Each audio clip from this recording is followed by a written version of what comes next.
Welcome, ladies and gentlemen. My name is Spyweaver here with TruSpy Gaming. I'm the face behind the name, and I'm bringing to you my comprehensive Legion Retribution Paladin guide. This can be going from top to bottom, from the very basic to the very advanced and expert tactics of the spec.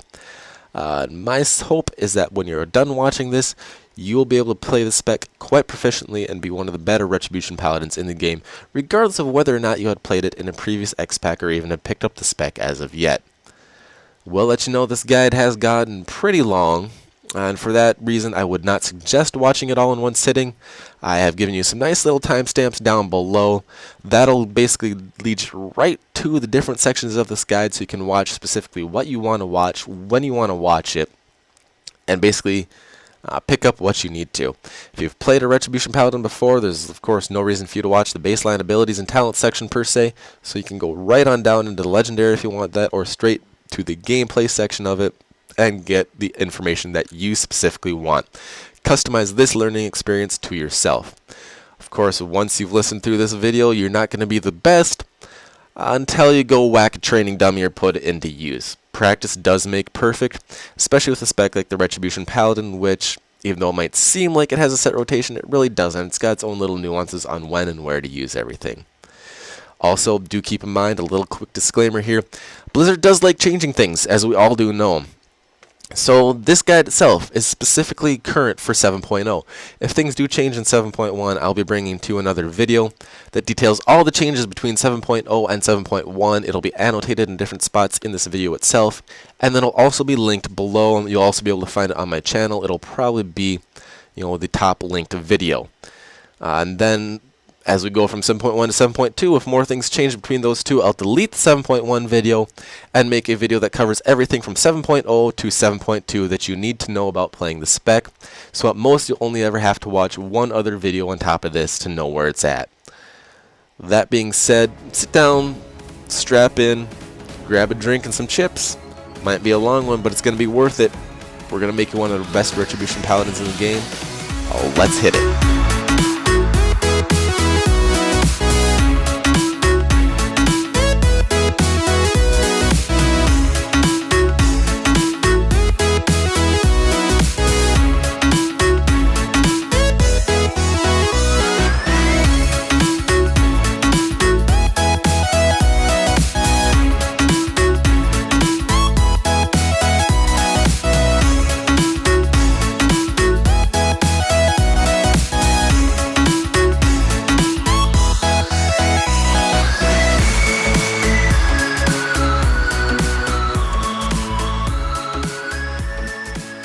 And so let us dive into part one here without much further ado, the baseline abilities. Here I'm just going to go basically high level over the abilities and what they do, and maybe give you a few practical uses for each ability as we go. More specific nuances of each ability and what they do will be brought into the guide a little bit further down the line. But for now, this is basically the part where if you've never really played a Retribution Paladin before, you'll want to start. Starting over here with the spellbook, one of your new ones, one of your main damaging abilities now here in Legion, Blade of Wrath. Gives you a 12-yard range. It is cooldown decreased by haste. Strikes the enemy with a Blade of Wrath, dealing X amount of holy damage and an additional X amount over 5 seconds. Do keep in mind that these amounts of damage do scale and change depending on your different strength levels, so on and so forth. That is going to be one of your main damaging abilities. As you can see here on the screen, I do have a weak aura for it, as well as have it on one of my main keys down here on the bottom. What can I say? It's something you're going to use quite often. Next, we go into a utility spell here, Blessing of Freedom. 40-yard range, places a blessing on a party or raid member, giving them immunity to movement impairing effects for 8 seconds. Someone stunned, immobilized, bam, throw a Blessing of Freedom on them, they're good to go. You'll want to keep this key bound because this can come in quite handy for those times that your tanks, for whatever reason, get rooted on a fight, or a healer stood in something accidentally or hit something they shouldn't have and they're rooted. You'll want it ready and good to go. I'll get into some more better uses for it and how to use it better later on down the line in the guide. But just keep in mind this is one you're going to want to use quite often. As well as the next one here, Blessing of Protection. This places a blessing on a party or raid member, protecting them from all physical attacks for 10 seconds. Can't be used on a target with forbearance, and it also causes forbearance for 30 seconds. Do note that if you drop this on a tank, the tank will drop all aggro on them for the time that the debuff, or this buff I should say, is present on them. That being said, any tank that you plan on using this on should have a cancel or a macro. Just as a general rule of thumb, any tank should have it. But if they don't, well, you might want to let them know. Go ahead and get yourself a cancel or a macro, because there might be a case where I want to drop a blessing and protection on you. It can be twofold. Give the healers a brief respite, or a second more to heal the tank. That last second can be very crucial when popping off heals during progression fights. Or it can clear debuffs off the tanks. There's been plenty of times, I remember in the past raiding in ICC, in Kata, I think even a few times in MOP, when we specifically had to use Blessing of Protection on the tank so they can remove their debuff. And even when I tanked, I used it to remove my debuff. Of course, I had it in a cancel or a macro. I just spammed the heck out of it and blesses myself and then cancels right away, and I can throw my shield out and grab the aggro. But either way, do keep in mind it drops all aggro off the tank. Your tank is going to want a cancel or a macro. Next is a talent, so we're not going to talk about it too in depth here because there is another section where I do go over talents. But this is Blinding Light. 1.5 minute cooldown, emits a dazzling light in all directions, blinding enemies within 10 yards, dealing X amount of holy damage and causing them to wander disoriented for 6 seconds. Non-holy damage will break this disorient effect. Most of your abilities and spells do cause holy damage, so when you're open world PvP, when you're doing world quests, this is in your best interest to use, because you can drop a Judgment, a Blade of Wrath on them, and they'll still be disoriented. On top of that as well, though, it now does damage in Legion, whether or not they are stunned and or disoriented from the effect. If they're immune to stun and or disorient, they still take the holy damage. That is something you'll want to keep in mind when we get down to our talents section. Next is your Cleanse Toxins. Cleanses a friendly target, moving all poison and disease effects. That is all you as a Retribution Paladin can do. Cleanse the poison and disease effects. The magic effects and or otherwise are now only specific to healers. That basically extremely limits what you as a Retribution Paladin can cleanse. The only time I really see that prominent of a use of this would be when you're solo or world questing, etc., etc. Because for the most part, the healer should have you in a 5-man or in a mythic or in a raid. Gonna want to keep it handy just in case, but you're not gonna be able to really need to use it that much. And it should go without saying using this is a DPS loss, because that's an extra GCD that you're wasting. Next is another talent, of course, that I'm currently using just because I'm doing world PvP, even though it is not currently one of the top ones, or I should back up before I go too far into saying that. It's close to one of the top talents in that tier, but at current simulations it is shown that there is one other talent that is a little bit better than it, that once I do get into raiding instances I will be using. However, there's a certain nuance with this one right here that makes it currently one of the better ones. Crusade replaces your Avenging Wrath. It does the same thing, increases your, but the additional effect that you get from putting the talent into this one increases your damage and haste by 3.5 for 25 seconds. Each holy power spent during Crusade increases the damage and haste by additional 3.5%, and you have a maximum of 15 stacks. The proper way to use this: gather 5 holy power, pop your wings, Justicar's Vengeance, Wake of Ashes, Justicar's Vengeance, and then just keep popping as fast as you possibly can. That way, you basically spend your 15 holy power as fast as you can, you get that stacks, and you have the maximum amount of uptime. Next is Crusader Strike, your main spell. I currently have this talented as well, which is why the cooldown is a little shorter. However, once I get into a raid environment, that will change, or get closer to one of the haste breakpoints.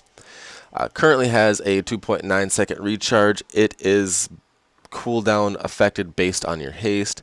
You get a maximum of 2 charges, and it strikes the target for X amount of physical damage. This is your main holy power generator. It generates 1, whereas Blade of Wrath in the longer cooldown generates 2 holy power for you. Divine Shield, this is just straight up your bubble. Protects you from all damage and spells for 8 seconds. Can't be used if you have forbearance. Causes forbearance for 30 seconds on yourself. Drops all aggro off of you. Will cleanse some debuffs. But unlike in times past, this time by using your bubble in Legion, you do not take a damage and or DPS penalty. There is no decreases your damage by 50% on this bubble. You can straight up keep whacking away at 100% efficiency. There's no reason not to use it as such. Divine Steed is your movement speed increase. It replaces Speed of Light essentially. What you get is it summons your holy mount to ride for 3 seconds, increasing your movement speed by 100%, usable while indoors and or in combat. You can also use it and attack at the same time, which is kind of interesting. Looks kind of funny too. There is a talent to change the effect of this as well and give you a little bit more. We'll get over that a little bit later. Divine Storm, your main AoE talent. Acquires or spends 3 holy power. It's the first holy power spender we are getting to here. Unleashes a whirl of divine energy, dealing X amount of holy damage to all nearby enemies. Current simulations are showing that even at 3 targets, Divine Storm does not pull ahead of Templar's Verdict and or Final Verdict. That being said, you'll only want to use this in situations where you have 4 or more targets continuously. There's also other things you can do to buff up the damage and ability of this of Divine Storm, but you're not really going to want to use it unless you have 4 targets that it can hit. Next on our list down after Divine Storm, we have Flash of Light. This is your rather inefficient heal. Costs roughly 50,000 mana of your 220,000 you can see I have there. Second and a fourth cast, a quick but expensive heal, healing a friendly target for X amount of health. There's really no utility, benefit, and or reason you should be using this spell. Let's be honest. Flash of Light healing you for 150,000. As you can look down there, I have 1.5 mil health currently, only at around 830 item level. It's kind of laughable. There's really no reason you should be using this. It's not going to benefit you. It's not going to benefit the raid group. You're not going to. Let's just say you're not going to be able to save anybody with a 150,000 to heal. Your damage that you're doing or will be doing instead of using this Flash of Light will be more important. Next, one of the more controversial new spells that a paladin has gotten in Legion, but honestly, after giving it a test run here for a little bit, alpha, beta, and then now live, it's not doing too bad live. I'm actually liking it more than I thought I would. Your Greater Blessings maintain up to 3 of these Greater Blessings at one time. You can cast 3 of them on any party and or raid member. Can't cast. Well, let's just test that and see if they change that. We'll find out here. Okay, so you can only have 1 of a specific type on a person at any time. However, you can turn around and have all 3 on one person at the same time. So let's go over these here. You got your Greater Blessing of Kings. Places a blessing on an ally that grants them an absorption shield, absorbs up to roughly 40,000 damage, and will be refreshed to full strength every 6 seconds, even if fully consumed. These all last for an hour. Each paladin, or not each paladin, excuse me. Wow, I cannot read here. You may only have 3 Greater Blessings active at one time. The first one you have is your Greater Blessing of Kings. This places a blessing on an ally that grants them an absorption shield, absorbs up to X amount of damage, and will be refreshed to full strength every 6 seconds, even if it is not fully consumed. You may only have 1 or 3 Greater Blessings active at one time as the Paladin. Meaning I can't go ahead and put Greater Blessing of Kings on everybody, then Greater Blessing of Might on everybody, or Greater Blessing of Wisdom on everybody. You can only have 3 active at one time. Any combination of 3, 3 of one, 2 of one, and 1 of the other, etc., etc., etc. but only 3 active at one time. And if you think about it, absorbing up to X amount of damage, currently mine shows roughly 40,000 every 6 seconds. Once again, look at how much health you currently have in the patch. 1.5 mil, you're only going to absorb up to 40,000 of it. Granted, yeah, it can be nice, but even the Retribution Paladin's terrible heal of Flash of Light can heal more than that in those 6 seconds. So I would almost argue it'd be more beneficial to the raid for you to sit here and cast Flash of Light for a grand total of 6 seconds than to waste a Greater Blessing on using Greater Blessing of the Kings. That being said, you're basically never really going to use this one. The next Greater Blessing of Wisdom, places a blessing on an ally that causes them to regenerate 1% of maximum health and mana per 15 seconds. And I might say, great, free regen, 1% of our mana and health, sweet, we will never run out of mana, let's give that to the healers.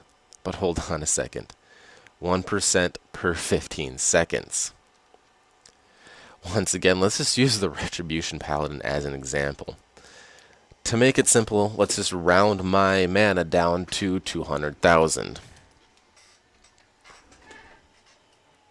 Look at how much mana Flash of Light costs. 50,000. Doing some quick napkin math, 50,000 is 25% of 200,000. And this is a 1.25 second cast. So you're telling me that this is worth putting on somebody when they only regenerate 1% of their maximum mana every 15 seconds?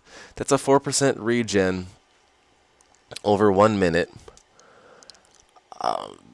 that I get back. Just once again, some rough napkin math here. It doesn't equate to 4%, but it's 4 1%. Let's just go ahead and say it that way. 4 1% over a minute. Boss fights 5 to 10 minutes. So you're telling me it's worth 20 to 41% of their mana to regain over the course of the fight? It's not going to make that big of a difference. If Greater Blessing of if your healers are struggling to the point where Greater Blessing of Wisdom makes that big of a difference for them, they better look at their healing mechanics, or you better look at your tank, or who's taking the most damage, or who's standing in what, or you better look elsewhere other than Greater Blessing of Wisdom for the answer. Needless to say, this is another Greater Blessing that, in theory, is a good idea. However, in practice is just absolutely terrible. However, last but not least, because it is the one you are going to be using 100% of the time, Greater Blessing of Might. This places a blessing on an ally that gives their attacks a 10% chance to deal 30% additional damage as holy. The way Blizzard worked this out as well is the damage done by the Greater Blessing of Might procs, regardless of who it is on the raid, counts towards the Retribution Paladin's DPS or damage done over the course of the fight. That is also one of the main reasons why my damage add-on I switched down here to Details, because this was the first one to properly show Greater Blessing of Might under the Paladin that casted it instead of on the target it was cast upon. But either way, this is a flat damage increase. It increases the damage done by Raider A, however, well, A, B, and C, but however you as the Paladin benefit from the Greater Blessing of Might damage that they proc on your meters and in your logs. This being said, you're going to want to look for some of the highest DPS to put this on, as well as currently demo locks are a main priority as well.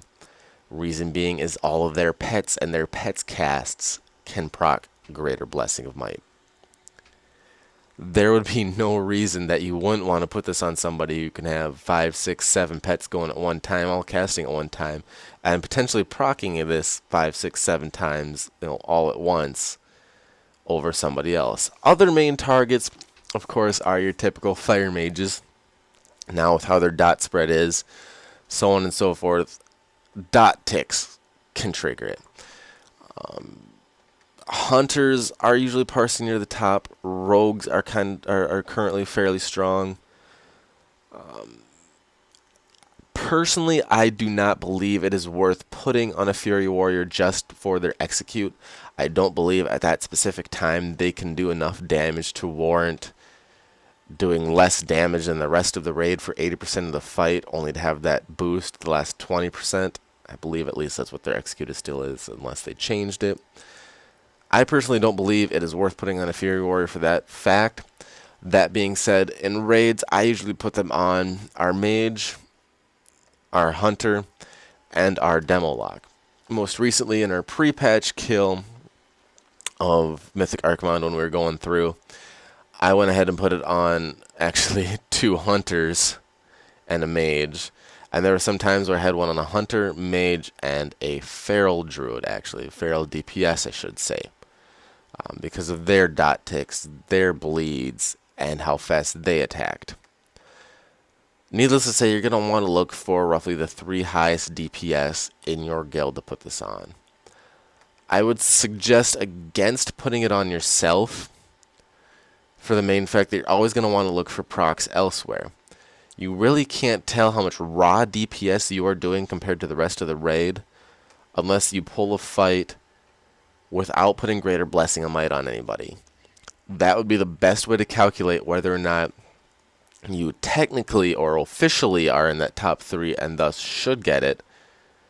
But I generally stray away from putting it on myself, also for the main fact that it's easier to put it on ranged because, let's face it, having played a ranged and a melee character, ranged do not have to move as much as melee. They don't have to move, they can sit there and cast and hit more while you're trying to get out of stuff. Plain and simple fact. So, short version, put it on your 3 top DPS. Prioritize the ranged. That'd be your mages, your hunters, your demo locks, and you'll be good to go. Moving on to our next page here, we have Hammer of Justice. This is your stun. Straight up stuns the target for 6 seconds. It has been baseline for paladins for quite a while. Useful in world PvP, obviously useful when you're doing world quests due to the bonus that you get for attacking a stun target with a talent or ability, I should say, later on. We'll get to that one. But essentially, it's just your stun. Hand of Hindrance along the same line. This places a hand on the enemy target, reducing movement speed by 70% for 10 seconds. It is straight up a slow. Really nothing more to say about that one. Hand of Reckoning is your taunt. Once again, been baseline for paladins for quite a while. Ret still gets their taunt because there may be some situations where you're going to want to have a DPS taunt something and run it away from either a group of mobs or the tank or kite it for a while, which is a lot easier as Ret now because you can do a Hand of Reckoning and then hit them with a Hand of Hindrance to slow them down. Most recent, once again, example of this would be Mythic Archimond when you're in the Twisting Nether and he starts summoning 4 or 5 Infernals. Taunt an Infernal, get it away from the group so they don't all heal, get that damage increase, and just nuke it down. And that's essentially what it's good for. Judgment, another one of your main abilities. It's been changed up in Legion a little bit. We'll get into it a little bit more as to why it's still not enough and still not tuned right when we talk about stats. However, Judgment currently has your 30-yard range. Its cooldown is decreased by haste, which this is where you're going to get your haste breakpoint from, and judges the target and one other nearby enemy, dealing X amount of holy damage and causing them to take X amount of percentage increased damage taken from your spenders for 8 seconds. This is essentially what they changed your mastery into doing. You judge your target, it puts a debuff on them. Your holy power spenders now deal increased percentage of damage while the judgment debuff is on the target. This being said, your main goal will be to get judgment down to a cooldown that equals its uptime on the boss, enemy, mob, etc. That being said, you're going to want to drop this down to roughly 8 seconds. What does that equate to in haste values? As a quick number, I'm going to give you 30%. That is what you're going to want to shoot for. We'll talk into it more detail a little bit later when I get to that part of the guide. But just know you're going to always want to have this up on the target when you cast a Holy Power Spender. It is a DPS increase, so there is no reason not to make sure you have it up. Justicar's Vengeance. Another Holy Power Spender requires 5 Holy Power. A weapon strike that deals X amount of holy damage and restores health equal to damage done. And as I said earlier, with the stun aspect, this talent and or ability, whichever you want to call it, because technically it is a talent, deals 100% additional damage and healing when used against a stunned target. Once again, this is going to be crucial for PvP because this is self-sustain. World PvP, world questing, it is nice for because it can keep you alive.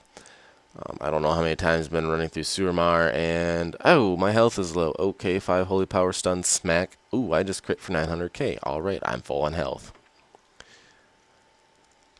It costs 5 Holy Power, but does roughly, currently at my current levels, 200,000 holy damage. We'll get back into this here a little bit farther down the line as to why this might specifically not be your best spell to use and why you don't want to build the 5 Holy Power and use it.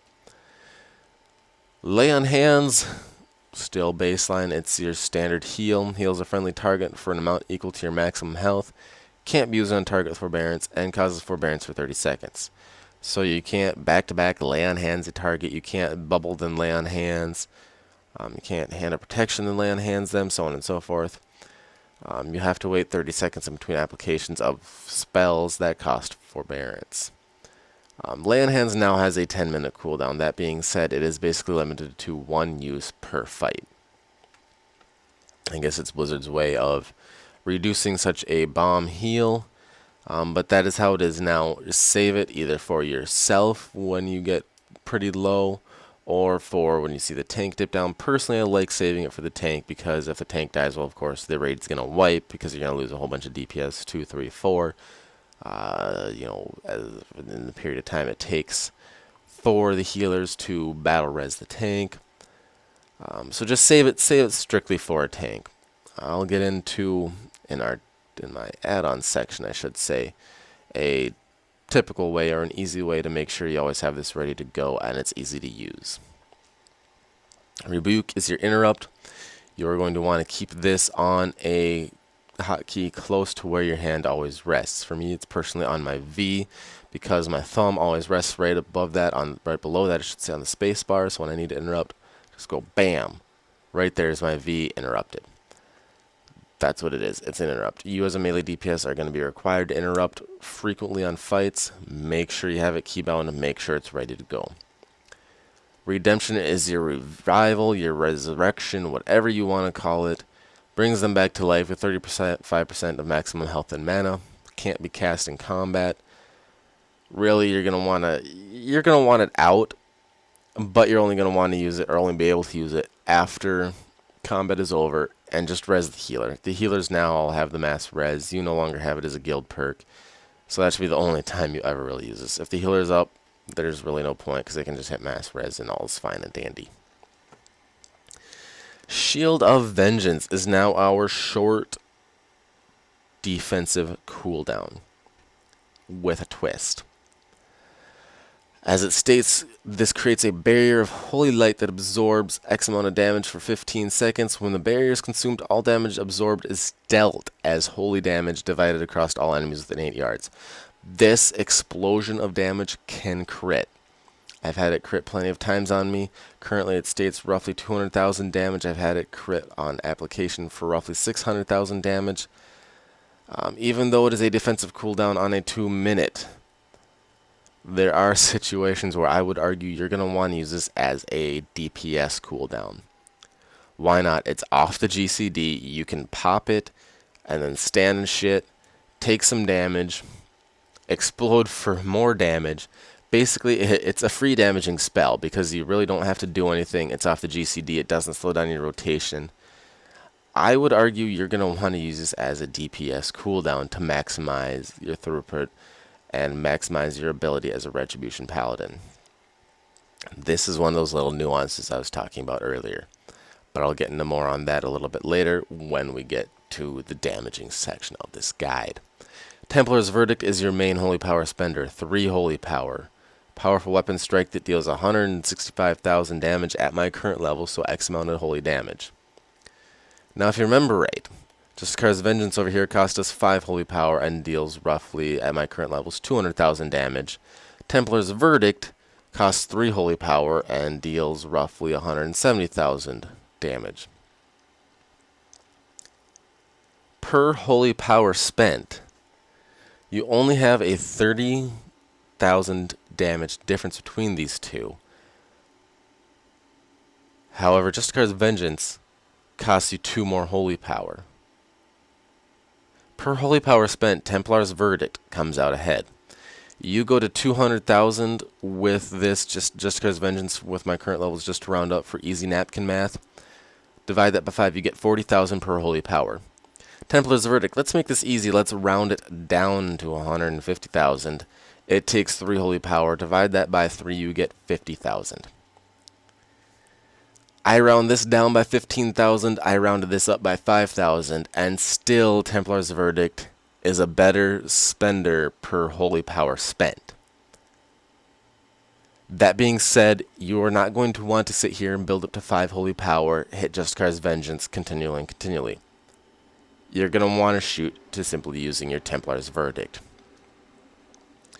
I'll cover the nuances and more on this a little bit later. Your artifact ability, Wake of Ashes. Lash out with the Ashbringer, dealing X amount of radiant damage and an additional X amount of radiant damage over 6 seconds to all enemies within 12 yards in front of you, and reducing movement speed by 50% for 6 seconds. Demon and undead enemies are stunned for 6 seconds if struck by Wake of Ashes. It's actually a pretty sweet ability.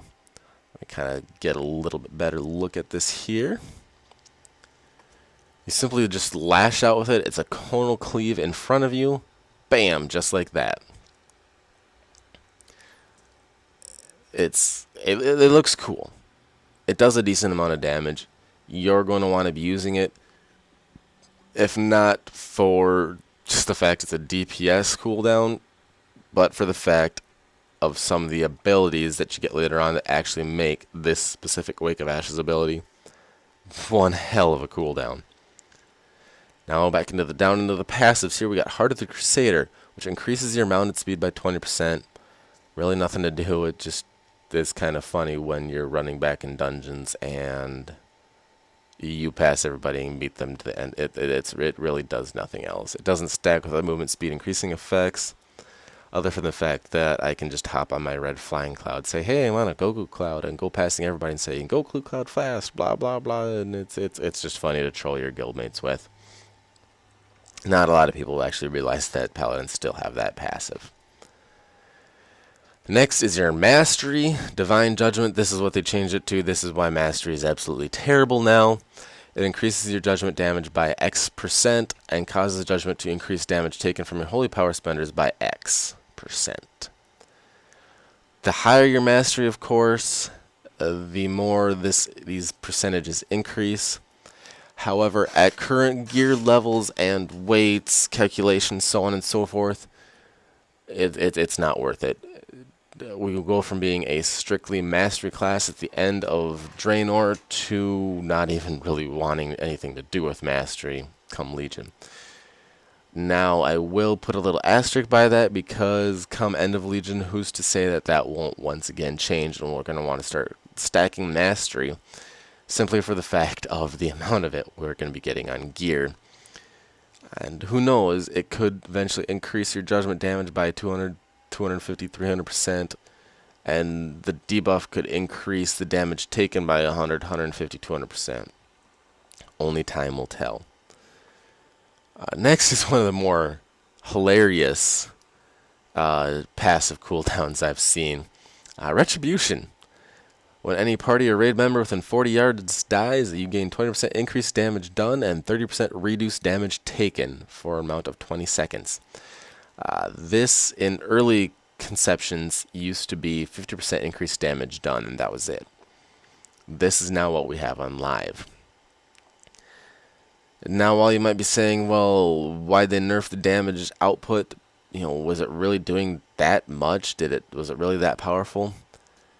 Who's to say maybe it wasn't acting how Blizzard had intended because, hey, let's go have Joe Schmo over there die so our Ret Paladin can burst, blah, blah, blah. I don't think that's the intent Blizzard had for it with their quote-unquote class fantasies going forward. The whole idea of retribution in and of itself is basically an eye for an eye. You did something terrible, I'm going to get you back for it. So I think what they were trying to do was balance this out to a point where it's kind of like a little mini Berserker Rage, like an adrenaline rush per se. Not like the spell, but, to equate it to something in real life. You kind of ignore some damage, ignore some pain, and you go and you just start walloping on things. That would be my best thought or explanation as to why we have the way it is now. Really, it's more useful for its damage taken reduction than it is for your damage done increase. Because that 30% damage reduction can be very crucial if things start going south in a raid, a few people die. The healers can simply throw 1 or 2 hots on you and 1 heal your way and then look elsewhere because they know you got that passive damage reduction rolling. It's kind of a funny passive, but hey, why not? It actually kind of makes sense if you think about it in the form of like a Berserker Rage. And last but not least, of course, Sword of Light. Don't know why this is still in the game and why they don't just flat increase it to all abilities, but hey, here it is. It increases the damage you deal with two-handed melee weapons by 5%. Pretty straightforward because I don't know of any paladins that would want to go sword and board as Retribution nowadays anymore. You don't have the Shockdin really. And besides, with these artifact weapons, why would you want to use anything other than it when there isn't even any weapons in the current X-Pack? But there you have it. That's our baseline abilities. That is part 1 of this guide. We'll be right around the corner jumping into part 2 when we talk about talents. Don't go anywhere.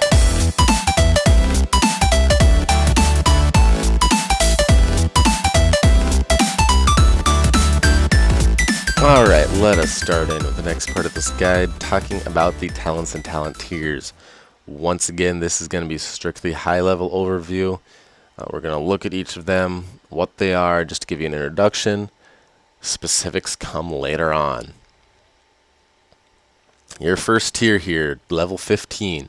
You have Final Verdict, passively. Increases the damage done by Templar's Verdict by 20% and the damage done by Divine Storm by 10%. Next over you have Execution Sentence. This is a DPS cooldown. It costs 3 Holy Power. Its cooldown itself is decreased by the amount of haste you have. A hammer slowly falls from the sky, dealing X amount of holy damage after 5.8 seconds. Once again, affected by haste. It does no damage when you cast it, rather when it hits the target or when the quote-unquote debuff it puts on your target expires. That comes into some interesting nuances as to there's arguments both ways as to whether or not you'll want to use it. We'll kind of explore both a little bit later. And then last but not least in this one, Consecration. It's instant. Consecrates the land beneath you, causing X amount of holy damage over X amount of seconds to those who enter the area. It's simply your AoE. However, as it stands right now, it's really, I'm just going to say it right now, it's not worth taking. You're going to be sad pandaing all over the place. And most importantly, your keyboard, I don't think you want to get that dirty if you use Consecration. Namely, just ignore this even in AoE situations. As a Retribution Paladin, it does not do enough damage to make it worthwhile for that 10-second cooldown especially. Level 30 here. First one, the Fires of Justice. Passive. It reduces the cooldown of your Crusader Strike by a second and gives it a 15% chance to reduce the cost of your next damaging or healing Holy Power ability by 1. What does this mean? It means by just throwing Crusader Strikes out as fast as you possibly can, it can proc And then when you hit Templar's Verdict at 3 Holy Power, you still see you're sitting with 1 Holy Power. Awesome. Blade of Wrath or Virtue's Blade or whatever you took for that talent tier. Get myself 2 more Holy Power, hit it again and go. Kind of handy. There's an argument to be made about which is best in this one. Once again, that's a discussion for later in the guide. Next talent, Zeal. This replaces Crusader Strike, which caused an issue with class trinkets in the pre-patch. Zeal wasn't properly proccing the class trinket, and they never fixed it for whatever reason. But this is also has its cooldown or recharge, should say, reduced by your haste. You strike the target for X amount of physical damage, maximum 2 charges, grants Zeal then, causing Zeal attacks to chain to an additional nearby target per stack. Maximum 3 stacks, each jump deals 40% less damage. Kind of ideal for mid-range fights. I mean, those that you swap between AoE and non-AoE. It's your middle-of-the-road talent, per se, between the two fights. Your next and final in this talent tier, your Greater Judgment. Of course, passive. It now makes your Judgment ability hit 2 additional nearby enemies and always deals a critical strike against targets above 50% health. So this is a reverse cleave, essentially. Against the boss from 100 down to 50, or 100 down to 51, I should say, it'll be dealing a critical strike against those targets. It'll now also cleave your Judgment onto 4 total targets, because as it reads, your Judgment currently cleaves to 2. This hits an additional 2 nearby enemies. Straight AoE. Tier 45, your Stun and or Disorient tier. We got the Fist of Justice, where your damage dealing abilities that spend Holy Power reduce the remaining cooldown on Hammer of Justice by 8 seconds. Grab it for PvP. That is kind of crucial in making you be able to fire off as much Justicar's Vengeances on stun targets as possible. Just my thought. Next is your Repentance. This is your ranged stun. Forces an enemy target to meditate, incapacitating the target and dealing up to a maximum of 25% of the target's health in damage over 1 minute. Usable against demons, dragonkin, giants, humanoids, and undead. Damage does break the Repentance. So essentially, like I said, it's your Hex and or Polymorph equivalent. And last but not least, Blinding Light. Covered this a little bit earlier, but it emits dazzling light in all directions, blinding enemies within 10 yards, dealing X amount of holy damage and causing them to wander disoriented for 6 seconds. Non-holy damage breaks the disorient effect. Once again, in my mind, this is actually a pretty decent DPS cooldown, because whether or not it stuns the target, it still does the damage. Level 60 tier, Virtue's Blade. Passive. This changes your Blade of Justice critical strikes to now deal 3 times the normal damage. Increased crit. We'll get into talking a little bit later about raw DPS as to why with current levels this might not be the best talent, but it's actually pretty close for a single target, of course. Blade of Wrath. This also just straight up replaces Blade of Justice. 12-yard range instant. Its cooldown is decreased by your haste. Strikes the enemy with the Blade of Wrath, dealing X amount of holy damage, then an additional X amount over 5 seconds as a bleed and or dot effect. The fact that this is holy damage means it ignores the armor stats on your enemy. That means this is just straight up damage. What you see is what you get. Roughly 90,000 damage right there with a Blade of Wrath cast. Granted, spread over 5 seconds, but it's still your 90,000 damage. We'll be getting into raw DPS checks a little bit later, which is where we take into account, holy power it generates, per holy power, as well as, armor calculations for Virtue's Blade, just to even them out a little bit. Divine Hammer is your AoE talent. This replaces Blade of Justice as well. Cooldown decreased by haste. Divine Hammer spin around you, damaging enemies within 8 yards for X amount of holy damage instantly and every 1.7 seconds for 10 seconds. This also generates 2 holy power when used, not on every hit. If it would be every hit, it'd be freaking amazing, and you'd always want to use this even on single target, but it doesn't. So currently, it damages enemies within 8 yards for the 15,000. So at 2 enemies, when he uses, it does 30,000. And then for every 1.7 seconds. For a grand total of 10 seconds. That being said, when you get 2 and or more targets, you're always going to be wanting to use Divine Hammers. As long as you have more uptime on an AoE situation than downtime, this is going to be the talent you're going to want to take. Divine Hammers just pulls far ahead in all AoE aspects of damaging currently. Down to the level 75 tier. This is kind of an interesting tier. It's kind of a hodgepodge. I'm not really sure why they threw all these together, but it's just like, hey, let's just throw up on a tier and blah. Okay, here's what we get. Justicar's Vengeance costs 5 holy power. We covered it earlier. The weapon strike that deals X amount of holy damage and restores health equal to damage done. Deals 100% more when used on a stunned target. A damaging ability. As Retribution Paladin, in PvE situations, you're going to want it. Eye for an Eye reduces physical damage you take by 35% on a minute cooldown and instantly counterattacks the enemy that strikes you in melee combat for X amount of physical damage. Lasts 10 seconds. Could be useful on progression fights when you need another damaging or another defensive cooldown. My only thing is here is that it's a 50-second downtime. Versus Justicar's Vengeance, the amount of Justicar's Vengeance smacks you can get off in that area. Straight up as a Retribution Paladin, taking anything but Justicar's Vengeance in this tier is a DPS loss. Just so we want to damage it does. Because if you can look for the fact that at my current levels, this does roughly 63,000 damage, whereas Justicar's Vengeance does roughly 200,000. That should be self-explanatory. Last but not least, you got Word of Glory. It uses 3 holy power on a minute recharge. Heal yourself and up to 5 friendly targets within 15 yards for X amount. Maximum of 2 charges. 2 charges, 3 holy power. It can heal you in 5, so 6 total. As a Retribution Paladin, you really shouldn't need to be looking to do healing.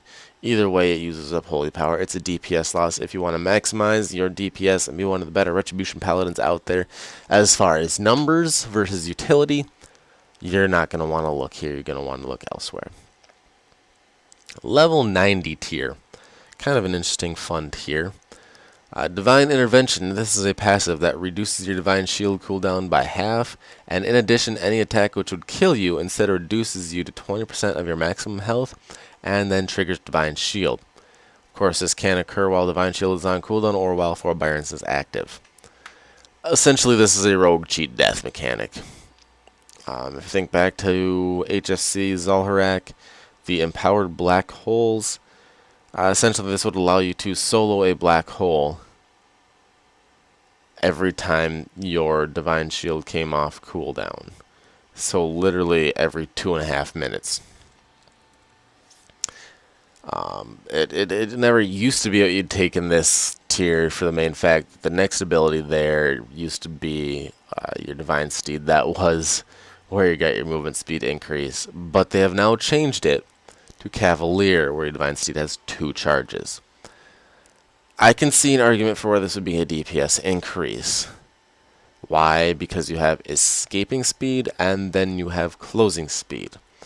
With 2 charges, you can not only run away from the boss and get out of AoE and or take your debuff out as needed, but you also have the closing speed. You can get back to damaging the boss faster.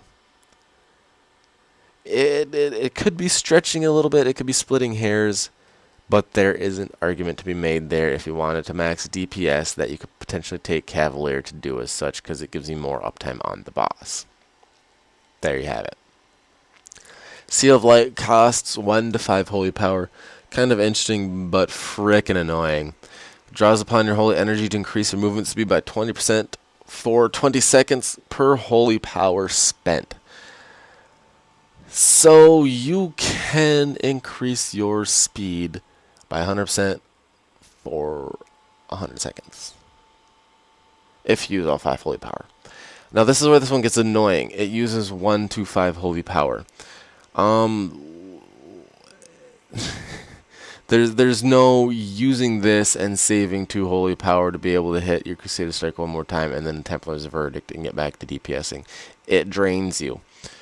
Regardless of how fast it can make you and how long it can give you your movement speed, I'm going to straight up argue the fact that if within a minute, if you haven't been able to move out of what you need to move out of and get back to the boss, and you need this talent to do something like that, you need to have better raid awareness. Just putting it simply. This is a flat DPS loss. That I really don't see any reason why you'd want to prioritize this over something like Cavalier or over something like a cheat death mechanic that can be very crucial on progression fights, or even those progression fights that you're like 5% away from killing the boss, like Divine Intervention. And now let's move down to our last and final tier here, the Hundreds. This tier is kind of interesting. The first one, Divine Purpose. More useful in raid situations. Right now I'm not using it just because I like messing around with Crusade, because it's kind of fun. But Divine Purpose right now is one of your better abilities that you'll want to use. This is a passive where your holy power spending abilities have a 20% chance to make your next holy power spending ability free. What's that mean? That means I can Templar's Verdict, and then this can proc, and my next holy power spender is free. It doesn't say it needs to be equal or lesser value. It doesn't say it has to be 3 holy power, just holy power spender. That's where the nuance with Justicar's Vengeance comes in. That's where these synergize nicely. You get a Divine Purpose proc, you can sit there and Justicar's Vengeance without any loss to anything else. Even if you have 2 holy power left, because you had stacked up to 5, used Templar's Verdict, you're now down to 2. You get a proc, you use Justicar's Vengeance, you're still at 2. That Divine Purpose, that proc that you just now use this Justicar's Vengeance on, can also proc another Divine Purpose. So there are situations or instances where you could be sitting there hitting Justicar's Vengeance 3, 4, 5, 6 times in a row without using a single holy power. Of course, that's only if you went and prayed to RNGesus on Sunday, but hey, who is to say? There was a few times I actually did get lucky on Mythic Archimond on our pre-patch polls where I did get situations like that, and it was actually kind of interesting because then I started outbursting the mages, and people were losing their shit in Discord. I just laughed because I'm like, yep, and you guys say paladins suck. Next, we have Crusade. As I stated earlier, it replaces your Avenging Wrath. This is an instant. It has the same 2-minute cooldown. This increases your damage and haste by 3.5% for 25 seconds. Not actually 25 seconds, it's 15. It's just increased based on some artifact relics that I have. There's also a talent in your artifact that also increases the duration of Crusade. Each holy power spent during this crusade increases your damage and haste by additional 3.5%, maximum of up to 15 stacks. In the end, this does stack more than Avenging Wrath if you get enough points and relics to increase the duration of your crusade. There is an argument to be said that it overtakes Divine Purpose and spamming random Justicar's Vengeances. It's really close between the two currently, but there is an argument that can be made there. And then, of course, last but not least, in our PvE talents, the Holy Wrath on a 3-minute cooldown. This is what it has been changed to, folks. It deals holy damage up to 4 enemies within 10 yards, equal to 200% of your missing health. On a PvE aspect, it deals half of your missing health against enemy players. PvP, I should say.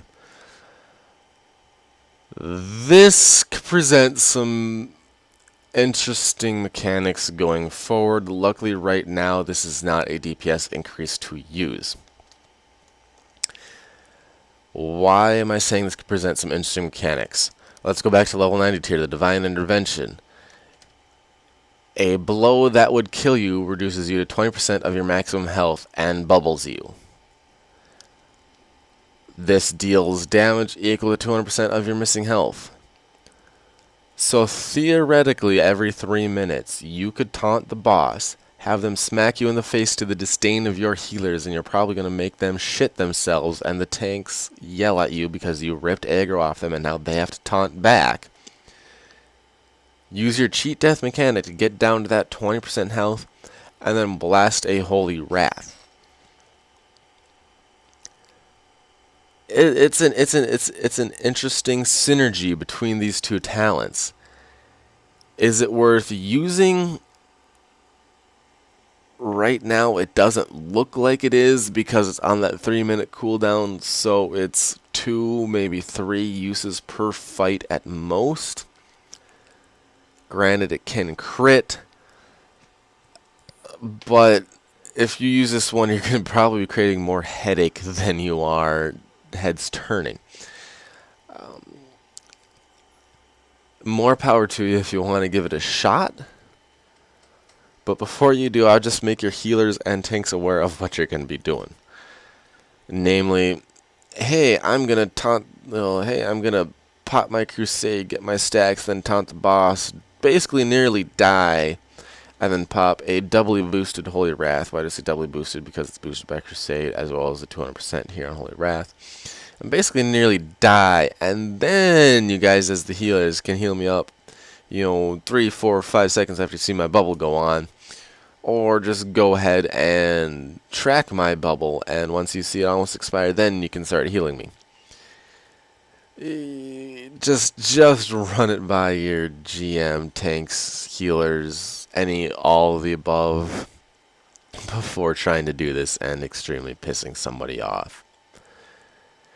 And with that, we have finished 2 sections of this guide, the baseline abilities and your talents. Next, we're going to be jumping into the artifacts, because why not? Who doesn't want to see what the Ashbringer can look like and what it does for you? Stay tuned. That'll be part 3 of the guide coming up shortly.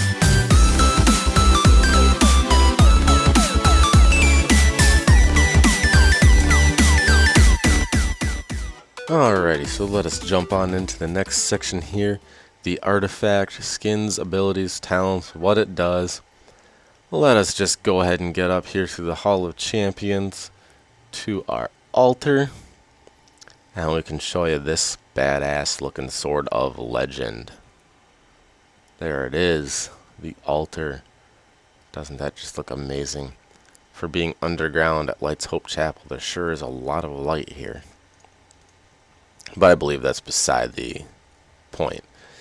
Alright, your artifact appearance. Starting off with the basic Ashbringer right there. Okay, that isn't going to let me... Oh, maybe it is.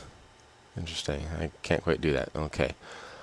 Well, let's just go ahead and set it right like that so we can get a good view at this. That's your basic coloration. Essentially, all your first colorations you will get just by doing your class hall campaign. Nothing specific to go through over there. Your next coloration simply just changes the hilt a little bit, brightens up the sword itself. Nothing more there. And your third coloration, recover Light's heart and bring it to the safety of your order hall. And last but not least, of the regular classic Ashbringer, completing your first major campaign effort with your order. Honestly, these colorations I'm not too fond of. That was the one I was using at that point. But thank God we get some better options later on. Great Sword of the Righteous. Oh my great goodness. You complete your Paladin Class Hall campaign, this is the sexy beast you get. Why do I like it a little bit more? Because it is bigger and actually looks like a freaking two-handed weapon.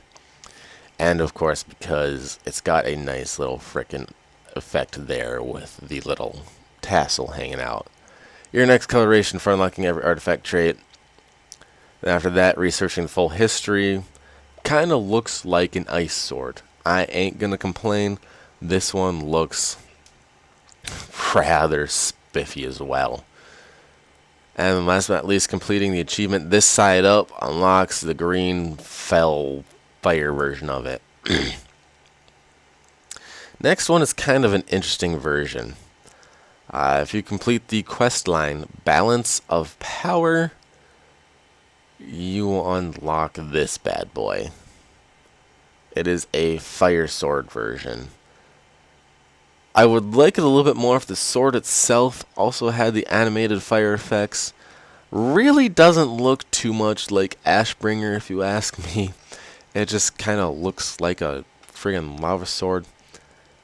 But hey, it doesn't look too bad. It almost honestly looks like something an enhancement shaman should have. But if the rest of this was animated, it wouldn't be that bad either. Completing the achievement Unleashed Monstrosities gets you the blue flame version. Completing a challenge mode dungeon using a level 15 keystone. So that's Mythic plus 15 right there, essentially. Gets you the green Fell Flame version. And last but not least, Glory of the Legion Hero gets you the gold flame version. And last but not least of your initial, artifact appearances you get would be the PvP entitled Fallen Hope. Completing the quest, the Victor Spoils after reaching Prestige level 1, rank 50. Gets you this bad boy. Not too bad. I like the jagged edgedness. I don't really like the fact that they hide what makes the Ashbringer, that little bitty right there. Even in this great sword, you still kind of get it right there. You even kind of have it right there a little bit. But here come to Fallen Hope, it's kind of hidden. Basically, at this point, the thing just looks like a damn two-handed sword. But not too bad after all. Reaching Prestige level 5 gets you that look. Reaching Prestige level 9 gets you the green look. And last but not least, Prestige level 13 gets you the blue ice-dish look. Not too bad for appearances, if I do say so myself.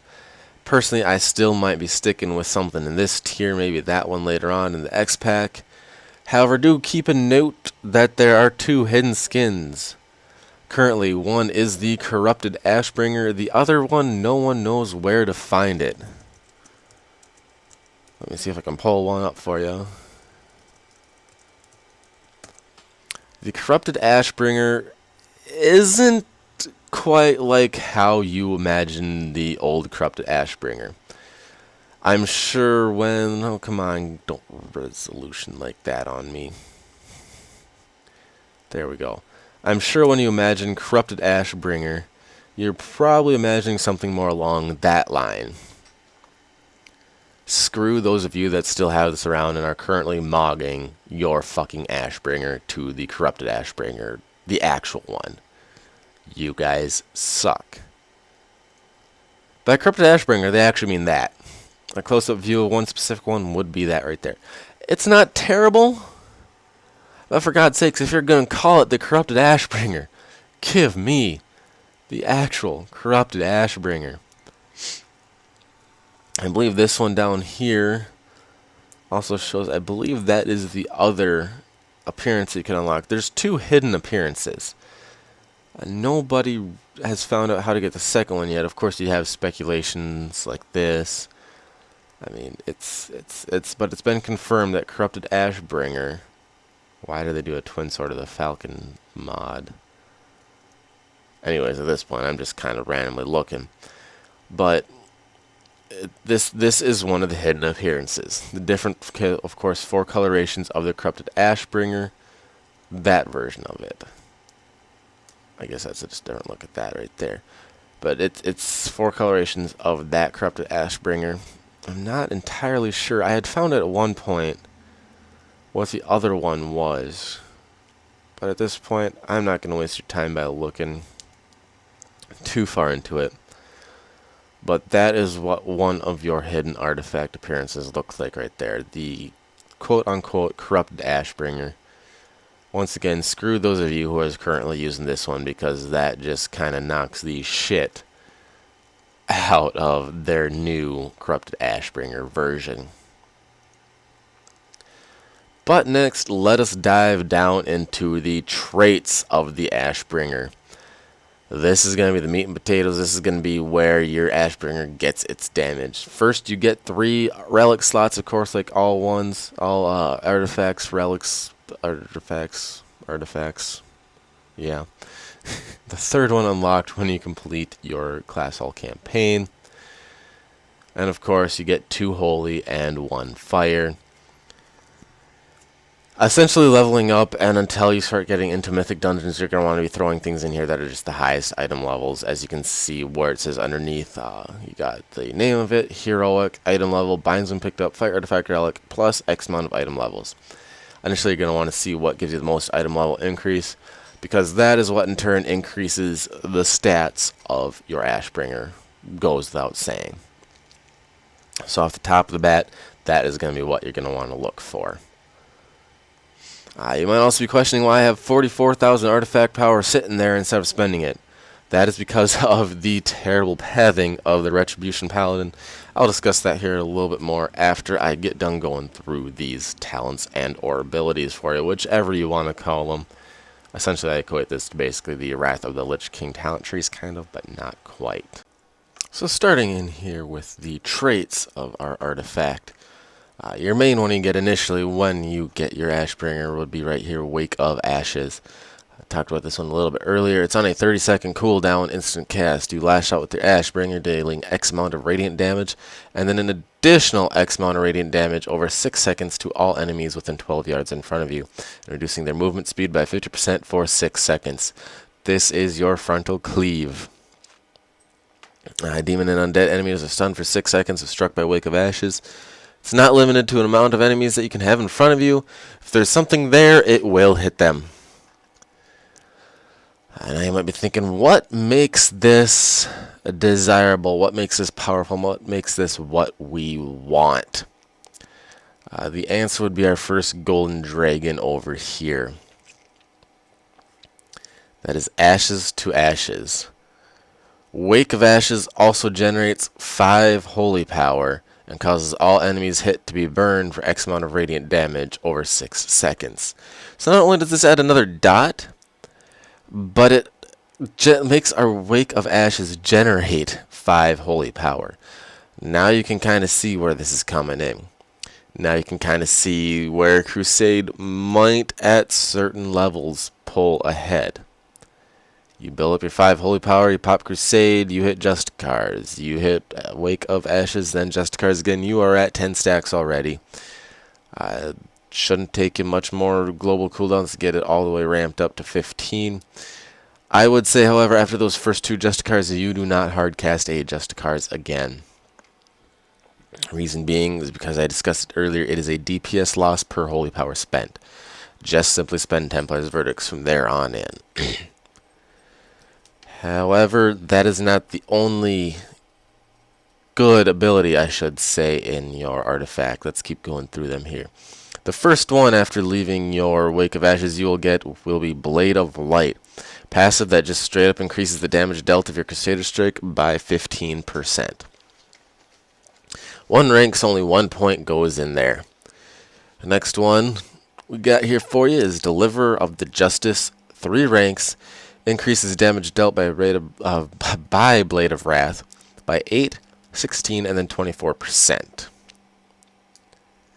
Once again, just another flat damage increase.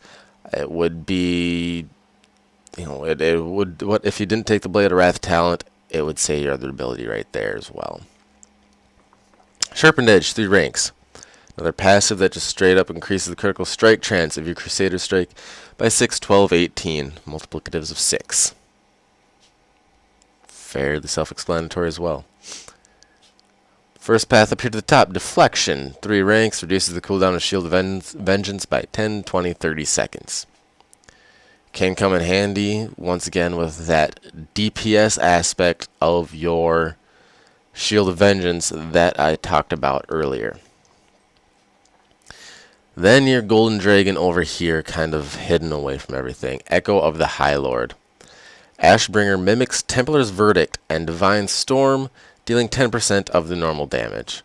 So every time you cast a Templar's Verdict, it basically just does 10% more damage. Currently, or last I saw this animation, it was just simply another Ashbringer, small little Ashbringer that showed up beside you and just whacked the target. Honestly, if they kind of... In my mind, if they kind of change this around to look kind of like a Guardian of the Ancient Kings proc, you get a little gold glowy version of yourself that shows up beside you and whacks the boss, that would actually be pretty cool looking. However, right now it's just another little Ashbringer that pops up beside you. One of the other main talents that you're going to want to increase as much as possible down right here, Wrath of the Ashbringer. Increases the duration of your crusade by 5 seconds per stack. It's normally 0 of 3, 5, 10, 15. I have 2 artifacts in it right for 2 relics in it right now that increase it up to 2 of 5. Giving me an extra 10 seconds on my crusade right now as it is. And now you can kind of see where crusade can be getting to where it would be the desired choice. You get this stacked up, you get relics that stack it up even more. You get more uptime on your crusade at the 15 stacks. But only if you take ashes to ashes. We'll get into pathing here a little bit later. Down here, the High Lord's Judgment. Currently have 1 to 4 just because I got a relic in it as well. It's because it was the 3rd relic that I got when I unlocked that slot, so I put it in. This passive increases damage dealt by judgment by 8, 16, 24%. Multiplicatives of 8. Down here in the bottom, Embrace the Light. 3 ranks. Increases healing done by Flash of Light by 15, 30, and 45. Still not worth using. Don't even bother looking at Flash of Light. For this, for this main reason, this being right here, that's going to make this Gold Dragon the absolute last one you go for. Divine Tempest. Ashbringer projects Divine Storm forward 20 yards, damaging all enemies in its path, and also increases the damage dealt by Divine Storm by 20%. Basically, instead of Divine Storm just surrounding you, it goes shooting out in front of you, making your Divine Storm now a frontal cleave. It also makes it a little harder to control. It looks frickin' cool, I will give them that, but it makes it a little bit harder to control. You're going to want to be careful where you're firing this off at, for fear of becoming the next huntard of the group without even having to play a hunter. But you don't use Divine Storm enough to basically warrant going down to this Golden Dragon before this one, and definitely not before your Ashes to Ashes. And especially with this roadblock right here, Brace the Light, which does absolutely nothing for you as a Retribution Paladin, you're just going to ignore it. Let's move up here. Healing Storm. Divine Storm also heals up to 6 nearby allied players. If you remember right back to Wrath, I don't know if it was in Kata or Mop or not, but essentially this is a glyphed Divine Storm. You cast your Divine Storm, it heals then your teammates.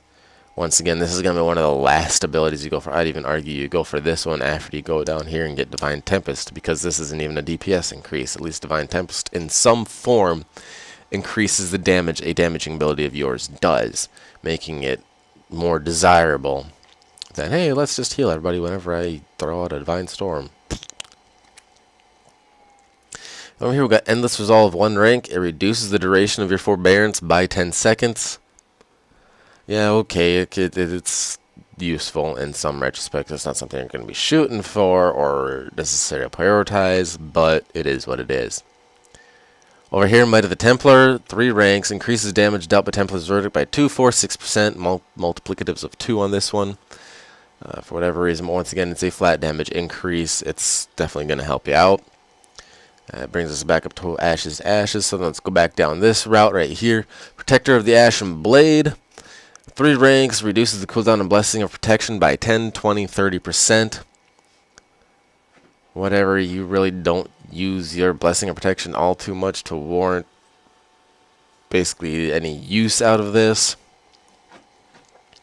Right here, rather handy Unbreakable Will. It's a passive. When unable to act in combat for more than 2 seconds, Ashbringer will break you free. It then goes on an internal cooldown of its own of 2 minutes. So this effect can only occur once every 2 minutes, but it is actually kind of handy and kind of fun when you're in the middle and then the mob stuns the whole team, even in a dungeon or what have you, and then boom, you're broken free. Awesome. Thank you, Ashbringer, for doing something useful. And then here we have our Righteous Blade, passive increasing damage dealt by Divine Storm by 5, 10, 15%. Another thing that increases Divine Storm damage. So once again, still this combined with Divine Tempest, still I would not prioritize using Divine Storm on a 3-target mob. Then it gets a little bit tricky from here. Then we got to start talking about pathing. What am I going to do with this Ashbringer to get the most damage I possibly can out of it? Of course, once you pop out of Wake of Ashes to Blade of Light, that is your first priority to take that. From here, you got two choices. Do I, as you saw me do here, go straight to Ashes? This is essentially what they call a short way, and the short answer here is yes. Plain simply for the fact that it generates 5 holy power for you every time you use your Wake of Ashes. Thus, it can increase your crusade damage. Since it's an instant 5 holy power, it doesn't matter if you use an adjust cards after it or a Templar's Verdict. Either way, it leads to a damage increase because it allows us to use those quote-unquote finishing moves. However, if you're feeling brave, you can do the other thing. You can go the long route, which includes going from Blade of Light over to Deliverer of the Justice, Sharpened Edge, Wrath of the Ashbringer, High Lord's Judgment, Endless Resolve, Might of the Templar, and then finally up to Ashes. Why would I go that way, you ask? For this plain and simple fact. Right here, Righteous Blade, this is not a DPS increase. This is not magnanimous enough or big enough to warrant you using Divine Storm. Right here, Unbreakable Will. This has nothing to do with damage whatsoever. Protector of the Ashen Blade. Nothing to do with the damage. But we go this way. Deliverer of the Justice increases the damage dealt with Blade of Wrath. It's 3 ranks, multiplicatives of 8. Sharpened Edge increases the critical strike chance of Crusader's Strike by multiplicatives of 6 for 3 ranks. Then your Wrath of the Ashbringer, which increases the duration your wings last. The longer your wings last, the more damage you do because it is a damage increase. Right here, High Lord's Judgment, increasing the damage dealt by your judgment by multiplicatives of 8, 4 ranks. Right here, Endless Resolve, not a DPS increase, but you just went through 5 talents here that are DPS increases, straight up flat DPS increases. Over here, Might of the Templar, now we get to another one, increases the damage dealt by Templar's Verdict by multiplicatives of 2. So as you can see, over here, going the short route to Ashes, where you have 2 damage increasing, 3 damage, non-damage increasing abilities here, essentially, that do you no good. You only have 1 by going the long route, the Endless Resolve. I'll bring up some numbers here very shortly that will show you why each path would be a little bit better than the next. But for now, just kind of keep that in mind. The short path, you don't go through anything that increases your DPS. The long path, you go through 1, 2, 3, 4, 5 that increase your DPS before the big jump at Ashes to Ashes. Now the last path, which has theoretically been shown to give you the largest DPS over the course of using the Ashbringer, is what you kind of see me doing here. I'm sure as you've kind of noticed, I've been going over this. My artifact power is sitting here at about 45,000, and I haven't spent any of it. And you might be thinking, you are a freaking idiot. Why are you not doing that and increasing your weapon so you can do more damage? The plain and simple fact is there's nowhere I can go from here on the short route to increase my damage. I mean, legitimately, then after this, the next best way to do it would be going right down here and basically going the long route to Ashes. See what I did there? Go the short route, then you go the long route. But it's not quite that simple. The fastest or the highest or the way to keep your DPS as high as possible with your artifact, and it has been calculated, like I said, I'll bring those numbers up here very shortly. As you start with your Wake of Ashes, you come out and go the short way over to Ashes, then you stop. You do not spend any artifact power whatsoever. After that, you sit here until you get 67k artifact power. Why 67k? Because that is the amount that it'll take you to first respec your Ashbringer, so get rid of all this, and then second, fill up everything going the long route up to and including Ashes to Ashes. All you're losing out on by respecking it is just what your next talent would cost. That is 625 artifact power. That's all you lose out on by going this way. You would lose out on a lot more by not respecking and keeping these artifact, abilities unlocked as they stand, just because of the plain amount of artifact power that you put in these abilities itself. That, and you would lose DPS by staying the short route and then trying to build the long route.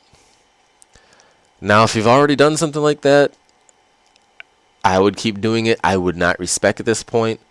But if you're just starting out your artifact and you hit ashes to ashes, stop. Do not spend any more. That way your next respec only costs you 625 and not a lot more than that. Because then after it costs you that, then of course it costs the same amount to keep increasing until boom, we're back to ashes. And that is just a DPS decrease by going about it that route. Alright, now by simply plugging some numbers into SimCraft, as I'm sure most people are quite aware with using, it's quite a handy tool. By using my talent set that I'm currently running, which will bring up right here as this talent set, you can kind of get an idea of what path you might want to take with the Ashbringer. If you go the quick route to ashes, essentially by just spending your artifact power as you level up, you're going to essentially have anywhere from 8 to 11 points by the time you hit 110. So if we go ahead and look at some damage numbers from the Ashbringer, at about 11 points, going the quick route, which is as I show right here, going this way, and then spending your next points after that going down this route, versus putting 11 points in the long route, which looks like it gets you a 1, 4, 5, 6, 7, 8, 9, 10, 11, right to there. You can kind of start to see a little bit of a difference. Single target DPS, the quick route to ashes will get you roughly 200k. The delayed route coming right about here will get you about 185k. Alright, the quick route is better damage increase.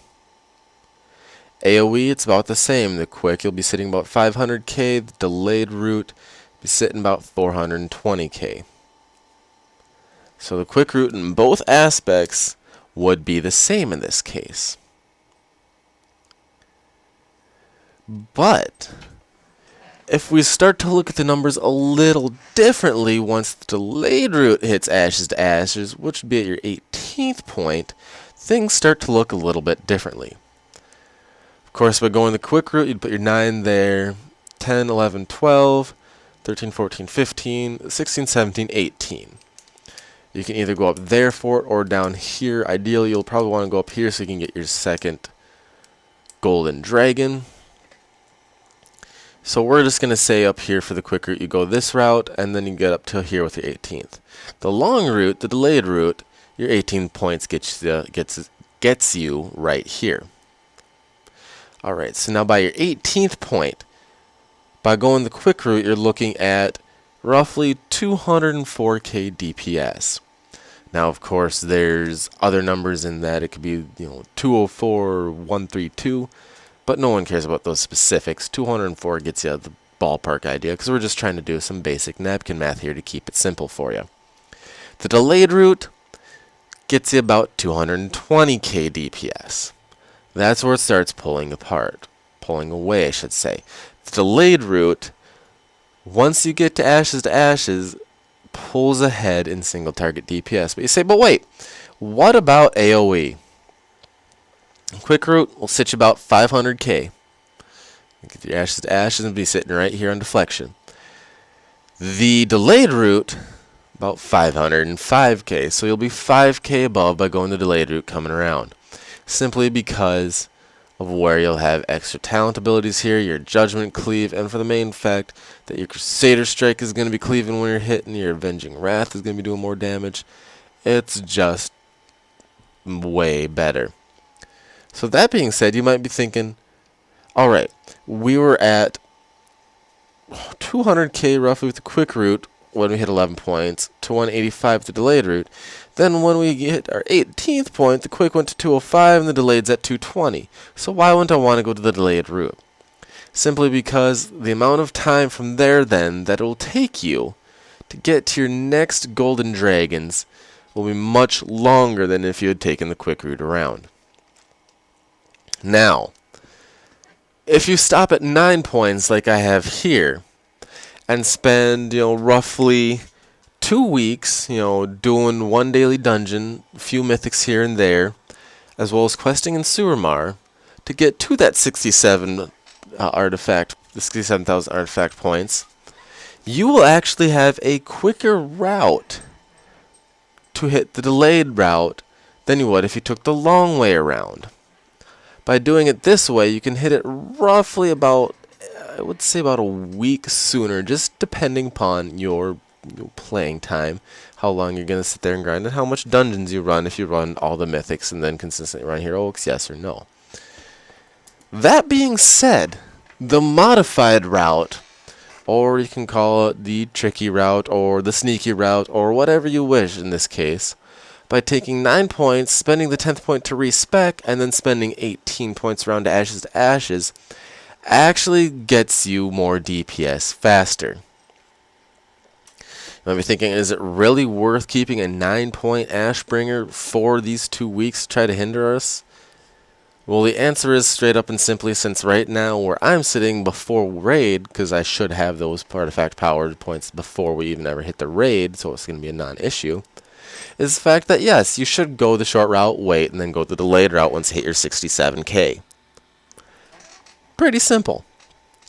Later on in the X pack, though, it depends. How much research you have, whether or not you have another alt that you got up first, so your research is faster, so you get more artifact power faster, or if you're okay with being, a little below other paladins that went the long route for about a week and a half to 2 weeks. The main reason for that is you're going to be sitting, at the quick route for a little bit at 9. By the time the delayed route would get roughly about 15, 16 points, which would put them down in this area, giving them all these abilities right here. By that point, they'll be pulling ahead of you in DPS, but only roughly about 3 or 4k. So essentially, it comes down to a judgment call on your part here. Do you want to go the quick route and then just branch out from there, which will be going, as you see right here on my Ashbringer, and then coming this way, to get to your next golden dragon, then going down to the final golden dragon? Do you want to go the long route, which includes going through the least red talents, which I guess you could say these two here will be red talents that do not increase your DPS at all? Do you go through the least red talents, which is just 1 by going the long route, at the, sacrificing getting the Wake of Ashes sooner, so you'll be weaker for, that extra week, week and a half, depending on your playing time, compared to people who went to the quick route? Or do you hybrid the two? Do you go the quick route? Do you wait for about a week and a half to 2 weeks while your equivalent DPS with those who went the quick route and started branching out, and a little behind those who are going the long route, to basically wait once you get your 67k artifact power, respec for your 10th point, and then go back around? That one is essentially your judgment call. Personally, I'm waiting to hit 67k just for the main fact that Retribution Paladins have terrible pathing in their artifact to get to the ability that gives them the biggest DPS increase. Did Blizzard do this on purpose, maybe, to see who would take what way? Did they know that that would give us the highest DPS increase by going to the specific Wake of Ashes ability, so they gave us 2 choices? Who knows how they intended it? I'm not going to pretend I work for them or pick their brains, but those are your options: the short route, the quick route, or the modified route, which includes going the short route, saving the 67k, then taking the long route around. After you do that, the next golden dragon you're going to want to shoot for is right up here, Echo the High Lord. So once you get back to your Wake of Ashes, doesn't matter which path you're taking, the second one you're going to shoot for is Echo. And then last but not least, you're going to want to hit Divine Tempest. That includes even if you go the quick route, going up here to Echo, coming back down, and going to Divine Tempest before you work your way back around. That would be your artifact as a Retribution Paladin. That'll wrap up this section of the guide. Next, we're going to dive into legendaries. We're going to take a look at the different ones. I believe there's the different 8 that you can have as a Retribution Paladin. And we're going to kind of rank them, or at least the top 4, what you'd want and why.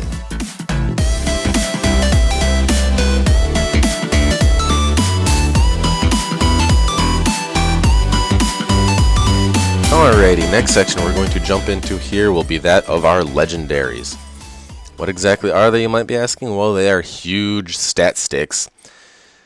Essentially have a mass amount of primary stat, a mass amount of secondary stat, and then an equip effect, which you could basically kind of say, is a tertiary stat. Simply put, just because the mass amount of stat that these items give you over anything else currently available, even in Mythic Emerald Nightmare tier rating, you are going to be wanting to use these. Not only do they give you a large amount of stats, they have a good chunk of them here have some pretty decent equip effects that are going to make them quite prolific to use if you want to push the biggest numbers possible. That being said, let's kind of take a look at them. I'm going to start with the top 4 as a Retribution Paladin that you're going to want to use, and then after that we'll just kind of look at the other 4, since there's a grand total of 8 for you to pick from. First one here will be your back piece that you want to go for. This is going to be the top of your priority regardless of what happens, regardless of any other ones you get. Since at current times you can only equip 1, this is going to be the one you're going to want to equip first. Later on you can equip 2 once you complete your final Order Hall research item. That's the good old 14-day, 15,000 order resources to taking to research. Once you finish that, you can equip 2, but when you can only equip 1, the one you're going to shoot for is your back piece, Whisper of the Natharism. Strength, Stamina, Critical Haste, all stats looking pretty good for you. The equip effect, Templar's Verdict, and Divine Storm increase the damage of your next TV or DS within 4 seconds of the first one by 25 seconds. You're going to see this most often during your Crusade or Avenging Wrath pops. Every time you pop those, of course, as you know, you're going to be dealing more damage and going a little bit faster. And you should easily be able to pop off another TV or DS within 4 seconds of the first. Not only that, but you will see this effect throughout the whole fight. As I usually state, I don't see any reason to stack up to 5 Holy Power. So once you hit 3, you fire off enough with another Templar's Verdict. Essentially, that is 3 global cooldowns at most, 3 seconds. So you should easily be able to kind of chain this for most of the fight. Anything that buffs your biggest damaging ability, which currently is TV at about 30% of our damage per fight, is going to be something you're going to want to take regardless. Now, unfortunately, for being such a badass item, personally, I don't think it really looks the part. Once again, I think this looks like a recycled ICC pattern with a little bit different coloration, and I personally just kind of think it's bland. That's kind of sad if you ask me. When I think legendaries, I think of something that you're not going to want to mog, regardless of what happens.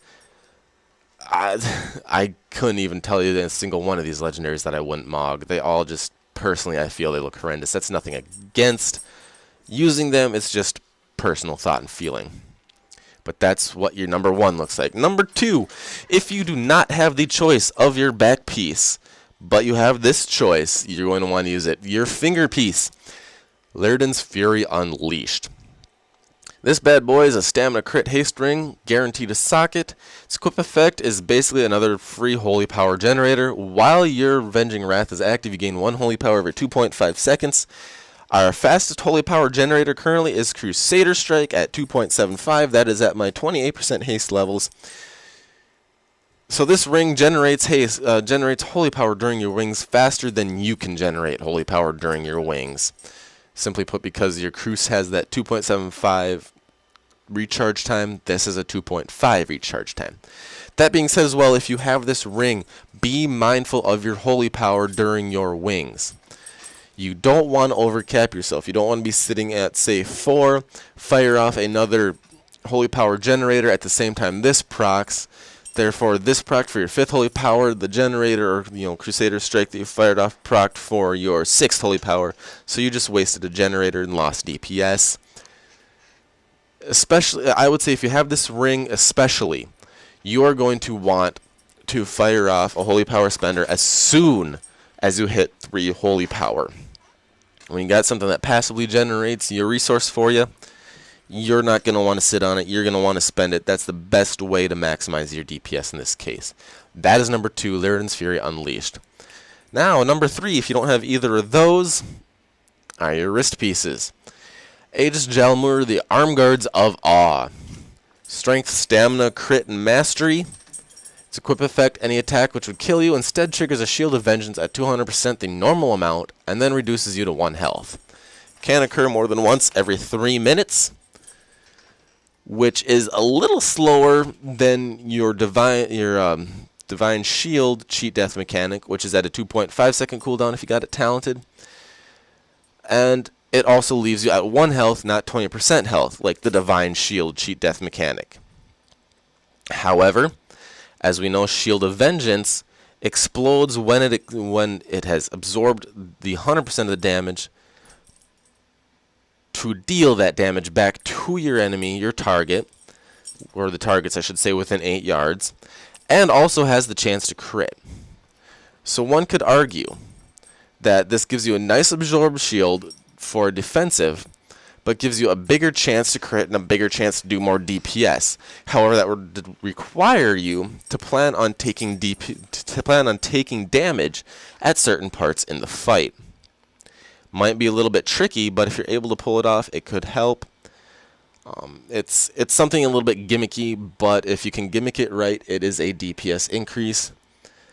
I would show you the look, but it's a wrist piece. Nobody sees wrist pieces under your big obnoxious gauntlets nowadays anyways. So that's that one, number 3. And number 4, the last one I'm going to rank for you that you're going to want to use if you have the choice, is Perdaz Zarvik's Magnum Opus. Your neck piece here. Stamina, Crit, Mastery with another prismatic socket. Both rings and the neck all have sockets. Equip effect, after not taking damage for 5 seconds, you gain Absorb Shield for 15% of your maximum health, which lasts for 30 seconds. The effect may not occur more than once every 30 seconds as well. It should last for 30 seconds or until you take the damage to expire the shield. It goes without saying that this would probably be very useful during progression fights, or even say fights like Ursak, where you got to intercept his charge as he's charging to a teammate, or just a lot of raid damage going out at certain times, a little bit of bursty raid damage, or any other fight, maybe even Xavius, where there's some areas where you got to soak some damage, or there's some raid-wide AoE going out. Essentially, it rewards you for being in good DPS and not standing in shit. If you can move and get out of stuff, and be responsible and just basically not be brain dead, this rewards you. Sure, there's some cases where you're going to take some pulsing raid AoE, etc., etc., but if you are quite aware, this will reward you and help you out. Good for progression fights, I would say, but just for that reason alone, I still wouldn't value it over your back piece or your Lyridan's Fury Unleashed. Those are your main 4, however, we still have 4 other ones that we do need to talk about here. The first one being, start on the left side, Justice Gaze, your headpiece. Strength, Stamina, Haste, Mastery. Equip effect is that your Hammer of Justice deals X amount of damage and has 75% reduced cooldown when used against an enemy above 75% health. It is a reverse cleave for your stun. Simply put. That being said, I'd almost say it's more useful in PvP situations. However, as we all know, in PvP, people usually don't spend too much time above 75% health anyways, especially in 2s or in Battlegrounds, so maybe not. But regardless, it gives a damage dealing concept or point to your stun. I would assume even though it wouldn't stun the target, it would still deal the damage.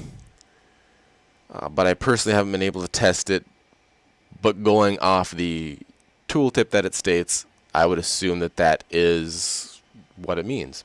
Therefore, in essence, it gives you another ability to use as a DPS cooldown. However, that being said, since it's a reverse cleave on that 75% reduced cooldown when used against an enemy above 75% health, it only has 1/4 uptime during boss fights. Thus, I don't think I would really value it above the other 4 pieces. It's not going to have as much uptime as the other ones potentially can have. And as well, it kind of has a little terrible look there that personally I don't think looks anything like a Retribution Paladin. And let's be real, we're going to mog out of that anyways as well, because I don't know of anything that really matches with it. But that would be your Justice Gaze.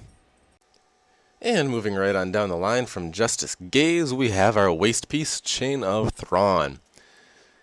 Strength, Stamina, Crit, Haste. Equip effect, casting a non-greater blessing heals the target for 15% of your maximum health. This will be casting your Blessing of Freedom and Blessing of Protection on targets. That's it. As a Retribution Paladin. Kind of handy equip effect, but non-DPS increasing. That's why it is not ranked. It still has a nice amount of stat over anything else that you can currently get in this tier. Just for a quick comparison here, looking at it at 895, your raid gear and Emerald Nightmare that you can currently get at Mythic. Let us find a waist piece, just for comparison, 880 plus. 1287 strength, and about 1050 secondary stat. We go back to loot tab, go back to our chain, and there's 1479 strength, and about 1100 plus secondary stat. Just because of the pure amount of stat these have in it, you're going to want to use them regardless of what you have, even though it doesn't, have equip effect that increases your DPS. But that's the Chain of Thrawn. Unfortunately, its little icon here looks more badass than what it looks like.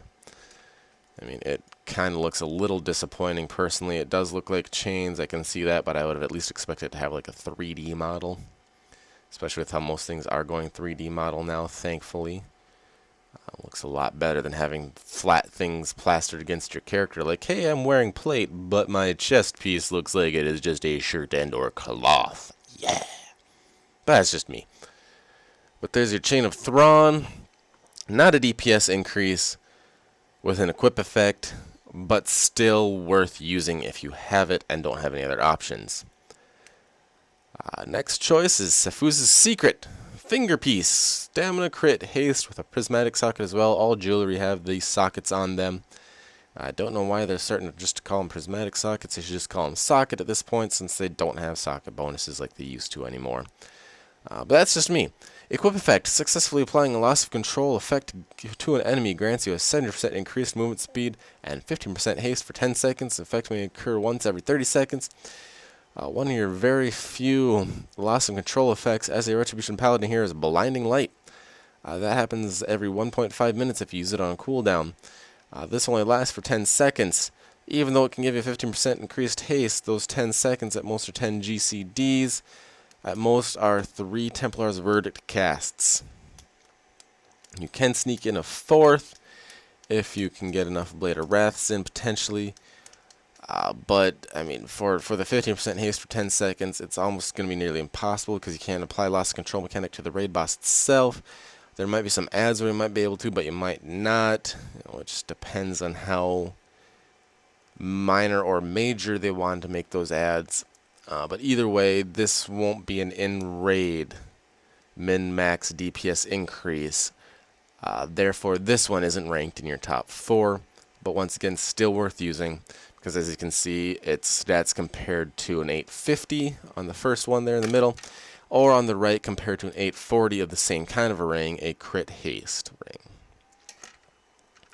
And then last but not least, your foot piece, Agramar's Stride. Strength, stam, of course, haste, mastery piece. Its equip effect simply increases your movement speed by 75% of your haste. I personally feel it would be more beneficial as a tank because moving around as a tank, being fast as a tank is beneficial. But simply put, its equip effect will not increase your DPS. Since the equip effect itself will not increase your DPS, once again, it is not ranked as one of your main choices if you have the choice.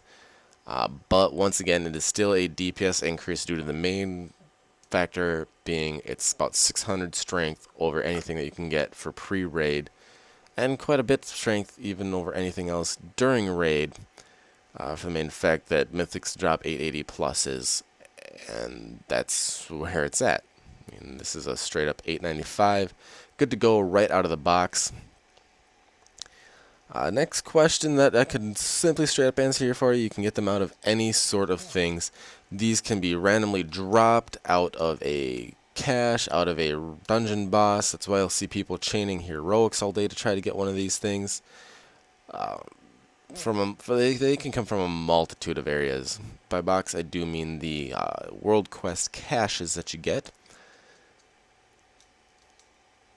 It's straight up. It's plug and play. It's good to go right out of the box. You don't have to do anything like you had to in the past, where you build up to it over a long quest chain, get the achievement, and personally feel accomplished at the end.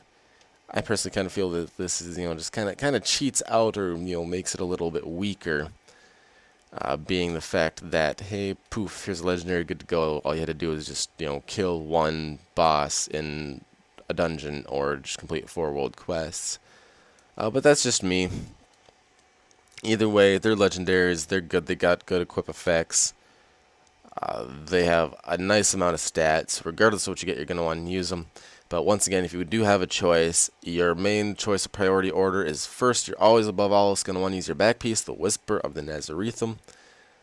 Second, of course, is your Lyrdon's Fury Unleashed Finger. That's your free holy power generating ring. Third is your wrist piece, the Arm Guards of Awe. Basically, cheat death mechanic becomes your Shield of Vengeance. And last but not least, your fourth is going to be your Purdaz Magnum Opus here. For being a good DPS, you get an Absorb Shield, you can say. Here's your little doggy biscuit. Those are your legendaries. Give you a quick look at Agramar's Stride right there. Kind of remind me of an ICC model. And while the icon itself looks like something from Bastion of Twilight.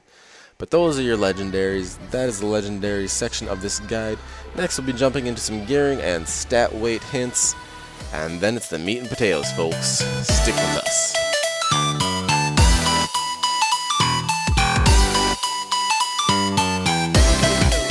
Alrighty, let's go ahead and get into talking about our gearing and stat weight priority as a Retribution Paladin. Before we can kind of get into any talk about gearing, we first need to focus on what our quote-unquote stat weights are showing up to be as. There really is no solid, definite answer for numbers for you to use. Therefore, that's why before I even dive into any of this, I will recommend you go ahead and download an add-on or a program such as Simulation Craft or Ask Mr. Robot to find your own specific stat weights, so you kind of have an idea of where to further gear yourself, or the exact numbers that you should be putting into the pawn add-on if you're using that to find the next best piece of replacement gear. That being said, Retribution Paladins kind of have this little interesting nuance as far as their stat weights go. Regardless of where the numbers show us, we first, above all else, want haste to a most comfortable level. Once again, of course, that goes without saying that strength does always trump all. Kind of straightforward on that one. But you want your haste to a comfortable level so your rotation feels fluid, and so you can keep your judgment debuff up on the target as often as possible. The generally consensus or agreed upon area is approximately 30% haste. What does this number give you? This number gives you a 9-second cooldown on your judgment. The judgment debuff itself lasts 8 seconds, so 8 seconds plus the global cooldown essentially means that you'll be able to have your judgment debuff up on the target more often than not, and it'll always be up when you're ready to spend your holy power when you hit 3 or 4 holy power. You're never going to have to essentially waste a holy power spender on a non-judged target in a raid situation. We can say anything, world quest wise or dungeon wise. You might, get into the situation where you just used your judgment cleave. Those 2 enemies that it hit and then cleave to are dead. Now you're on the 3rd enemy. What do? Just go ahead and use it because it's a dungeon. It doesn't really matter. But we're specifically talking about a raid situation where we will want to prioritize hitting that judged target. Once again, too, this is also easily done by making a focus macro, either that or by basically just straight up macroing into your Templar's Verdict to focus a certain target that has the certain debuff on it, which is possible if I know it's been done. If I can find it by the time I make this guide, I will put it down below for you. But basically that way, every time you cast your Templar's Verdict, it'll target your focus, and then you'll smack your Templar's Verdict regardless of who you're hitting before that. That way you're always hitting your focused and or judged target. Ideally, you should always have the boss itself focused. That way you're always judging the boss and always putting your holy power spenders on the boss. Unless, of course, you did manage to get a judgment cleave off on an add. Then you'll want to mainly focus the add because, as we all know, high-end raiding takes into account the fact that adds are always greater than the boss, because more often than not, the adds are the ones that are going to fuck you up, not the boss in those situations. You can look to Cenarius, for example. You can even look to, what do we want to call it?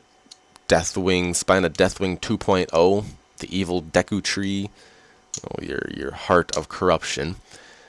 Those fights, for example, adds always greater than the boss. But regardless, your stat weights are kind of interesting as a Retribution Paladin. Once you get your haste to that 30% level, and now also do note that regardless of what your sims say, you might not want to keep stacking haste past that 30%, even though you will gain benefit from it, and all your other abilities will gain benefit. But once you want that haste to a 30% level, and then you want to kind of start focusing on your other stats. For instance, here's what I currently have as my stat weights. Once again, this is an 845 to 850 pre-raid gear. I have 28% haste, and this is what we're looking at.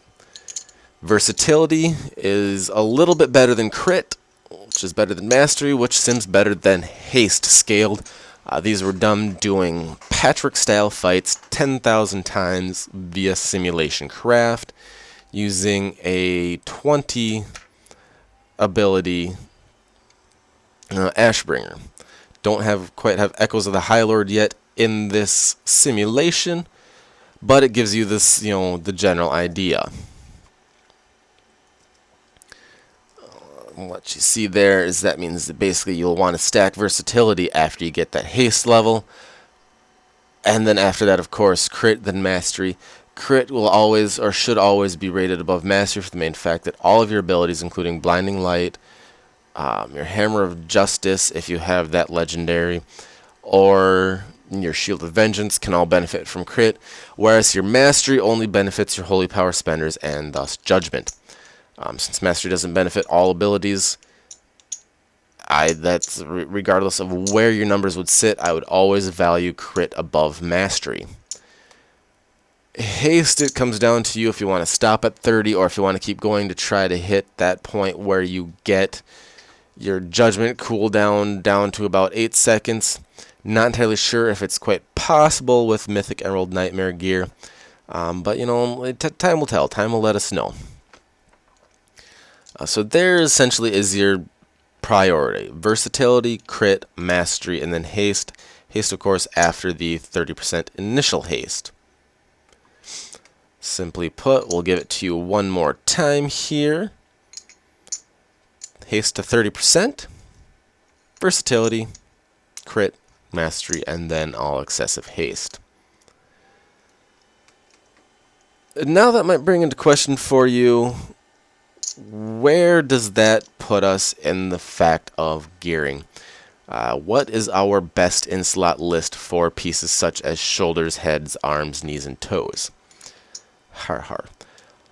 There really is no right or wrong way, in essence, to gear, and there really is no solid set best in slot list. because of this wonderful thing called Titan Forging and War Forging, and the fact that sockets can appear on gear, so on and so forth.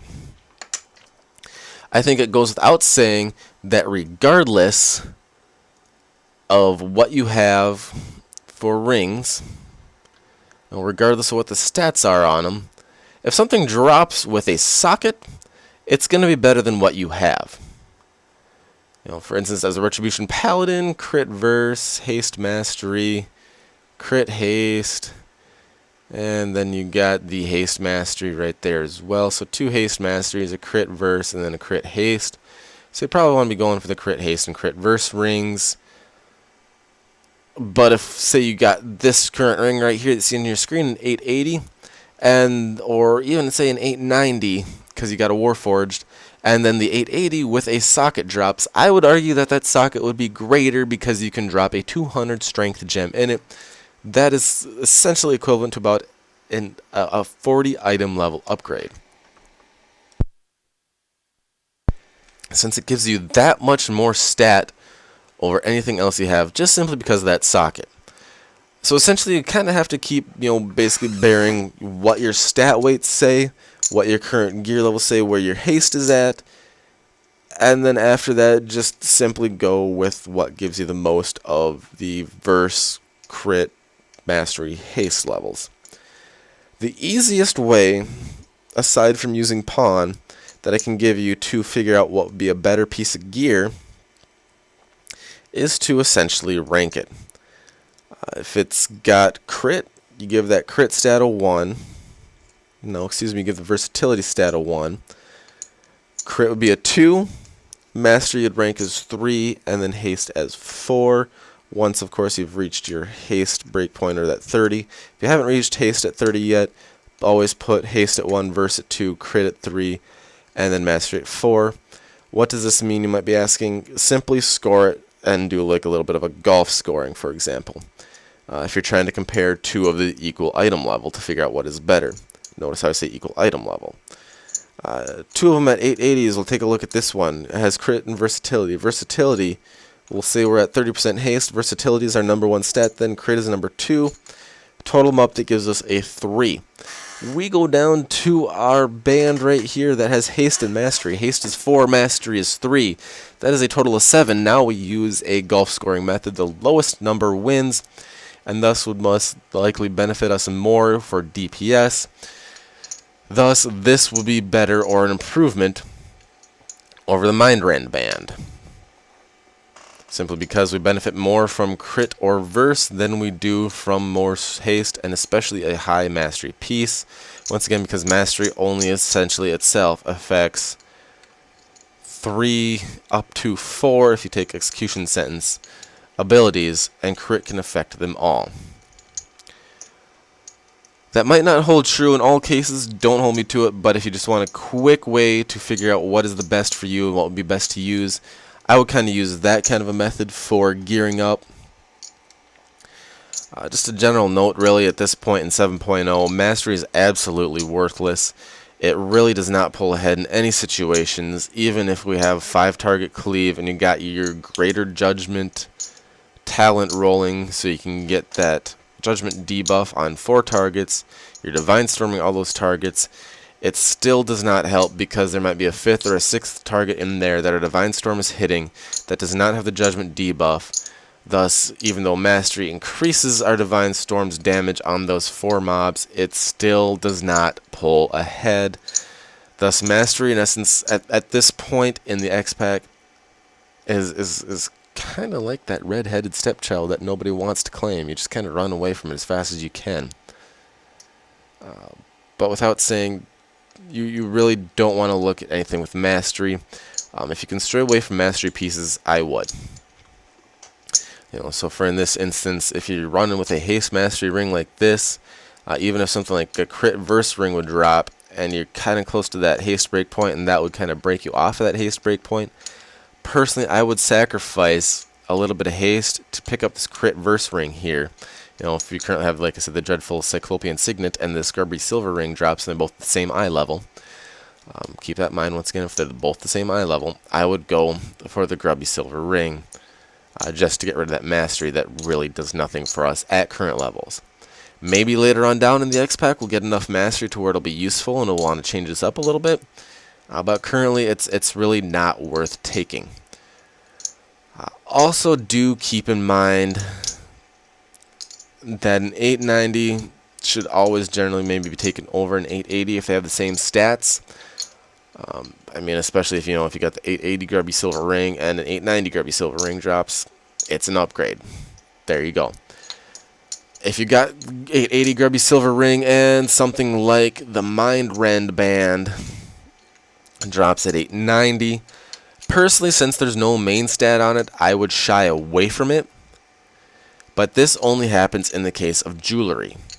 If we go to something like the back pieces here that got main stat on them, I should say that have main stats on them, that have strength, 965, 965, both have the same amount of strength and stamina at 880 levels. One is a crit mastery, the other is a crit haste. Now if you're currently running with this one at 880, and this one at 880 drops, I would almost argue the Evergreen Vine Wrap Drape would be better because you're getting rid of that mastery and picking up crit, which is essentially our first, barely second stat, just because of how close it is to our versatility, or at least how close it is with my sims. Once again, this is where I say that you need to sim yourself to find your exact numbers to find out how you should be gearing with your current gear and what would be best for you. But once again, as a general rule of thumb, it is the haste to 30, versatility, crit, mastery, and then haste again. But if you get in the instance where you have the Evergreen Vine Wrap Drape here at 880, and then something with mastery like this Gossamer Spun Great Cloak at 890 drops, well then we all know what's better. It would be the 890 even though that this has mastery because it's a strength increase. Even though I didn't put strength there in on the sims that I showed you earlier, strength parses way so far ahead above everything else, it is ridiculous. The greatest example here is that the increases in strength are going to be so magnanimous even over 10 item levels that you're not going to want to look the other way, regardless of how the secondary stats are. That is also how most things in Legion are seeming to be working. You're never really going to have to be sitting here mulling over, is an 890 piece with stats that are 3 and 4 my priority better than an 880 piece with stats that are 1 and 2 of my priority, or am I going to want to keep using the 880 piece? It should not be a question with how much strength increase that 10 item levels gives you as to whether or not you should use the 880 over the 890. In all instances like that, the 890 will generally give you a better parse, a higher damage output, or damaging output ability because of how highly strength is rated. Easiest way to tell this, once again, put yourself in Simulation Craft, get your scaling done, scale your specific stat weights, copy and paste the pawn string it then gives you, put it into the pawn add-on, keep the pawn add-on with you running, and then it'll give you a little tooltip underneath, or a little insert, I should say, underneath the tooltip here that you see popped up that tells you, how much percentage of a DPS increase would that piece give you over what you currently have equipped. That's where the pawn add-on will come in handy. If you do use the pawn add-on, I would say sim yourself before the beginning of every raid week, so on every Tuesday. Re-put in that string because as your gear changes, your gear stat weights will change, and you're going to want to keep that up to date as much as possible to find the highest outputting piece possible. But that's the short and skinny of the gearing and stat weights. Once again, just for a quick refresher, we will go ahead and we will bump back here to the stat weight priorities that I got for you. Strength, of course, above all else. Then we want our haste to 30%, which is where our rotation starts to feel comfortable. If you want more, you can maybe put a little bit more in there, but I'm not sure. It does not look like that 8-second cooldown window will be able to be reached within current gear. Then after that 30% haste mark, it's versatility, crit, because crit will benefit every single one of your abilities, Mastery, which will only benefit 3 at most 4, depending on if you take execution sentence or not. And then last but not least, any excessive haste values. Haste, once again, is one of the wonky stats. The more you have, the more it'll help all of your other abilities, or all your other stats will benefit from it. However, if you can trim a little bit after you get to 30, I would say do so in favor of versatility and crit, because that seems to be what's simming at the highest currently. Once again, also do keep in mind if these do change later on as we go down through this X-Pack, you will see me basically shoot out an annotation video that will update these numbers for you, keeping you as up to date as possible. But that is our gearing priorities and what you should be looking for in our stat weights. As long as you remember, burst, crit, mastery, haste. Sim yourself every week, throw it back into Pond to see where you're at to find the best piece of gear, or just simply sim yourself via Simulation Craft or Ask Mr. Robot every week just to find out what your current priority is with your current gear. That way you can make the best decision possible for you. Those are my little pointers for it. There's really no right or wrong way, but just always remember that strength is greater than anything else, and you're going to want more strength over anything else that can possibly drop. That's our gearing and stat weights. Stay tuned for the next piece of this guide, which is going to be getting into the meat and potatoes, the gameplay section. We will open up that confidential file and look at making you one of the best Retribution Paladins out there. Stay tuned.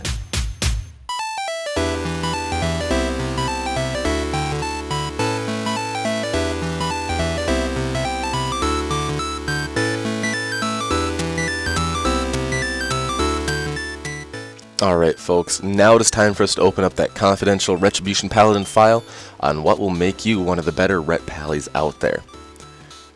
So let us jump right on over. Before you choose your talents, and that's probably going to be the main question going into this, what talents do I choose? You have to figure out if you're in a fight with a single target philosophy or a multi-target philosophy. Now what are those, you may ask? I would say a single target philosophy, fairly straightforward. 90 to 100% of the time, you're hitting one target, the boss. You're just smacking away on it. Of course, dodging mechanics, hopefully, I would hope you would, not tunnel the boss. But 90 to 100% of the time, you're only hitting one target. Multi-target philosophy, I would say it's the exact opposite. About 90, I would even go down to say about 75 to 90% of the time, you're hitting more than one target. Now let's look back at some HFC fights to give us some good examples of this. Shadow Lord Iskar could be argued that it is a 50-50 fight. You have ads half the time, you have the boss half the time. I still would not say a 50-50 fight like that is enough to justify you going into some multi-target talents. Why specifically? Because you're not going to have enough uptime to justify the loss of damage that you will have by taking different talents and using different abilities on the single target. You look at Sarkathar, for example. Yes, you do have ads. You do have intermittent ad periods where you're going to have, a grouping of, say, ghosts, where you're going to have bringing in the shadow callers, casters. I still would not say that is enough for a multi-target philosophy. You have the single-target philosophy for about 90% of the fight. So that would be another fight where you'd want to use single-target talents. Now, a multi-target fight, if you're going to be hitting more than one target for the majority of the fight, personally, I would say this. You can go back to Hans and Franz during the last raid in... the raid before HFC in Draenor, where you have two-target cleave most of the time. It could be argued that you could use a multi-target philosophy on there, but I'll show you why that even still under current Retribution Paladin builds isn't the best to do. For Retribution Paladin multi-target, you'll want to consider that 3 or more targets for 90% of the fight. So just keep that in mind as we go and talk about these single-target philosophies versus multi-target philosophies. So let's start with the single target philosophies. What talents should I choose? Up on the left side of your screen, you'll see what I run for single target, and is what I've worked out to parse as the highest. I am currently in pre-raid gear here in Legion. Of course, once again, keep in mind this is the 7.0 patch. If anything has changed, I will be adding an annotation here to direct you to a video which includes all the updates from the 7.0 patch going forward, because Blizzard will undoubtedly change things as we go and keep tuning, because that's what they like to do. But currently, as of 7.0, here's what we run for single target as a Retribution Paladin.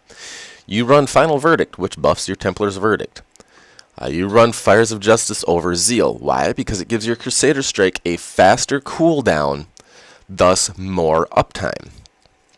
Blinding Light for the main fact that this every minute and a half you can cast on cooldown to deal more damage to the boss.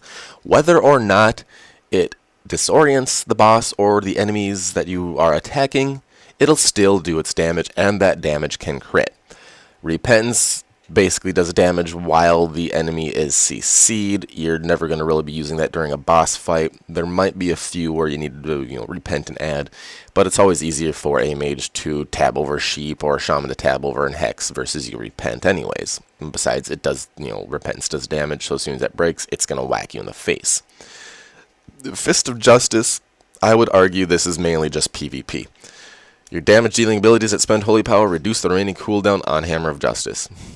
Hammer of Justice is nice sometimes here in fights as well for a quick stun, but during boss fights, you're going to want to try to maximize DPS, thus use Blinding Light. Blade of Wrath, Justicar's Vengeance for a quick 5 holy power dump. Because of a talent later on, this is one of those synergies I was talking about earlier. Divine Intervention to save yourself, when you might screw up. Let's just face it, we're all going to mess up every now and then, especially during progression. So you're going to want Divine Intervention to make yourself look like less of a dumbass. And then Crusade. This is one of those synergies, Justicar's Vengeance and Crusade. Crusade stacks up to 15 times, and with each stack increases your haste and your damage done. For this main fact, you're going to want to dump holy power as fast as you can. Thus, Justicar's Vengeance, it's our biggest holy power dump. We can dump 5 in 1 global cooldown. That is why you keep Justicar's Vengeance with Crusade. Now, of course, if I took Divine Purpose, I would stay Justicar's Vengeance as well, because every Divine Purpose proc, you get a free holy power spender. JV is your highest hitting holy power spender, so if you got a free spender, why not use it with JV? Plain and simple. Now, let me show you some numbers to kind of back this up here.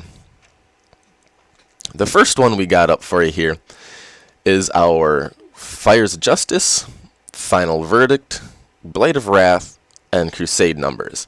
Once again, keep in mind that this is in 845 pre-raid gear in Legion, as well as a 19 trait Ashbringer. So we've went the long route to Ashes to Ashes, and I also have 2 relics, which also increase the Crusade duration. So in total, Wrath of the Ashbringer, I'm rank 5 of 5 instead of 3 of 3. So just keep that in mind, that my Crusade lasts me 32.5 seconds when looking at these numbers. Now, since they're all normalized, all set using the same amount of gear, and just changing in talents, you'll still be able to see which does more damage. But here's what we're starting, or what I'm still currently, what I just showed you on a single target. It's parsing at about 236k. Now we changed one of those talents, changed Fires of Justice to Zeal. That's all that was changed here. We dropped to 234. Not that big of a drop, but if you're trying to maximize your DPS, you're going to want to take the talent that gives you the most damage, of course. Right there, Fires of Justice. Why? Because this is single target. Zeal is not going to cleave to another enemy. Therefore, you're almost hindering yourself using the Zeal ability. Now let's change a few other things up. Let's go back to Fires of Justice, but let's throw in Divine Purpose. It uses a baseline for proc amount instead of, just random generated, which the game is, because sometime, in the game, I'm sure we've all seen it when if you played Retribution Paladin before looking at this, where you can get 4, 5, 6 procs in a row and you're smacking the boss with Justicar's Vengeance as your damage just goes through the roof. Of course, you got to keep in mind that this will vary. but I did it using 10,000 iterations, which, you mean, if you want to go and fight, a training dummy for 5 minutes 10,000 times and figure out the numbers yourself, go for it. But this is the sim 5-minute fight, whacking boss, 10,000 times. Divine Purpose is actually about 15k below Crusade. Now keep in mind, it could be also just straight up due to the fact that my Wrath of the Ashbringer is rank 5 of 5. So I have Crusade up for 32.5 seconds. Literally, you can get 15 stacks within 5 to 8 seconds on the Crusade, so you have more uptime with the full stacks than downtime. Alright, well, let's just change that Fires of Justice to Zeal. Alright, you do more damage on Divine Purpose. Here's Fires of Justice, once again, 217. But here's Zeal with Divine Purpose, 221. That's when Zeal pulls ahead. It's giving us more damage based on that buff on the boss. Our Divine Purpose is proccing. But it's still not more than the initial that I'd showed you with Fires of Justice and Crusade. So that being said, we now know that our highest damaging setup is Final Verdict, Fires of Justice, Blade of Wrath, and Crusade. Now, you might be saying to yourself, well, wait, what about Execution Sentence there in that first row? Alrighty, here it is, 232 versus 236. Execution Sentence, plain and simply, just does not pull ahead of Final Verdict, for the main fact that Final Verdict is actually buffed in your artifact. Which leads us to this. If we look, for example, Execution Sentence is doing 272 holy damage every 16 seconds. You go down to my Templar's Verdict, which is buffed by Final Verdict, as well as my Ashbringer. I'm doing 180k every time I dump 3 holy power. So every 16 seconds, I can either dump 272k damage on the boss. Now do keep in mind that that is also reduced, that cooldown is also reduced by haste. Or every time I hit 3 holy power, which at most is going to be 3 global cooldowns, I can dump 180k on the boss. Just doing a little quick napkin math there, you can see why Templar's Verdict pulls ahead of Execution Sentence. Also with Templar's Verdict, you don't have to do the little nuance that you do with Execution Sentence of making sure that that time your Execution Sentence expires, you have the Judgment debuff on the target. Because Execution Sentence does its damage when it hits the boss, not when it's cast. Therefore, you could essentially cast this before you get your Judgment debuff on the target, as long as your Judgment debuff is on the target before it hits. Both cast 3 holy power. So you might say on a holy power calculation, Execution Sentence does more damage per holy power, but the amount of times that you can get a Templar's Verdict off and the amount of time that you can get one Execution Sentence off pulls Templar's Verdict, thus Final Verdict, ahead. So now if we cut back to that, you might be saying, okay, well, what if we change out that Crusade for a Divine Purpose? No, not a Divine Purpose, excuse me, Virtue's Blade. Okay, let's change it back to Fires of Justice, Final Verdict, then Virtue's Blade and Crusade. Virtue's Blade puts us at 235.5, Blade of Wrath 235.9. Yet again, another minuscule change or drop below Blade of Wrath. However, Virtue's Blade still does not overtake Blade of Wrath in Sims. Now you might be asking yourself, why does this happen? What's the main reasoning for this? Virtue's Blade deals, critical strikes deal 3 times normal damage. Virtue's Blade, in essence, keeps this ability doing regular normal damage, whereas Blade of Wrath changes it to holy damage.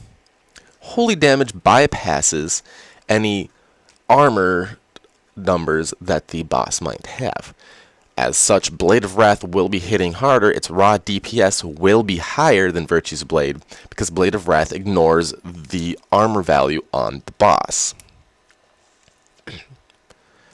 Now, if we're going to go into a multi-target situation, it's fairly simple. If you have 3 or more targets while, for the majority of the fight, you're obviously going to want to take Greater Judgment and Divine Hammers. Divine Hammers is actually parsing above Blade of Wrath on 2 or more targets. So if you have a boss where you're going to have a 2 or more target cleave, once again, Hans and Franz, you're going to want to take Divine Hammer just for the main fact that it's doing more damage. Now if you get into that full multi-target philosophy, 3 or more, you're going to want Greater Judgment. Currently our Judgment cleaves to 1 additional target automatically. So you're going to hit 2 targets every time you cast that Judge. Greater Judgment jumps it to 2 additional targets, so you're going to get a total of 4 targets with that Judgment debuff. Now why is this important? It's important because that affects your Divine Storm damage. The more targets that have your Judgment debuff, the higher Divine Storm is going to hit. Now you might be asking yourself, why am I not saying use Divine Storm in a 2 target situation as well? Look on the bottom right of your screen there. Divine Storm, at my current levels, does 70,000 holy damage to all nearby enemies. Templar's Verdict, every hit, does 180,000. To figure out how much damage Divine Storm does per target, take Divine Storm times your targets. So 70,000 times 2 is 140,000.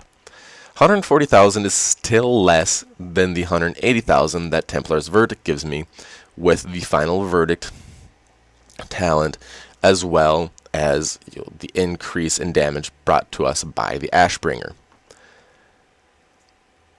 Now at 3 targets, Divine Storm pulls ahead because that's 2,100 or 210,000. Excuse me, 210,000 with 3 or more targets. 210,000 is of course higher than the 180,000. Thus, Divine Storm pulls ahead at 3 or more targets. Simply put, to find out when to use Divine Storm, multiply it by the number of targets you're going to be fighting, and if the number you come up for damage is greater than your Templar's Verdict damage, you're going to be using Divine Storm. That's what I'm talking about when I talk about a multi-target philosophy. It's simple, quick napkin math. You don't have to be a theory crafter to figure these little nuances out. Simply put, if your Divine Storm damage times your amount of targets is higher than your Templar's Verdict, you're going to use Divine Storm. And thus, if obviously you'll be using 3 or more targets, you're going to want to use Greater Judgment to put the Judgment debuff on as many targets as possible, thus dealing the highest amount of damage. Divine Hammers you'll use on cooldown, of course, because that just keeps whacking enemies every so on and so forth, does damage every time. It pulls ahead of Blade of Wrath on 2 or more targets, so if you're on a 2-target cleave boss, use Divine Hammers. Yep, now I'm in combat. Yep, there I go. Now I can change it back. So once again, that is your single target versus multi-target cleave idea.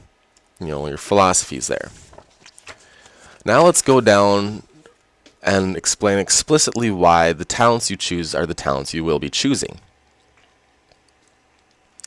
Final Verdict on this first tier here increases the damage done by your Templar's Verdict by 20% and the damage done by Divine Storm by 10%. Execution Sentence, 270,000 falling from the sky. After 5.6 seconds, it deals the damage. It's on a cooldown.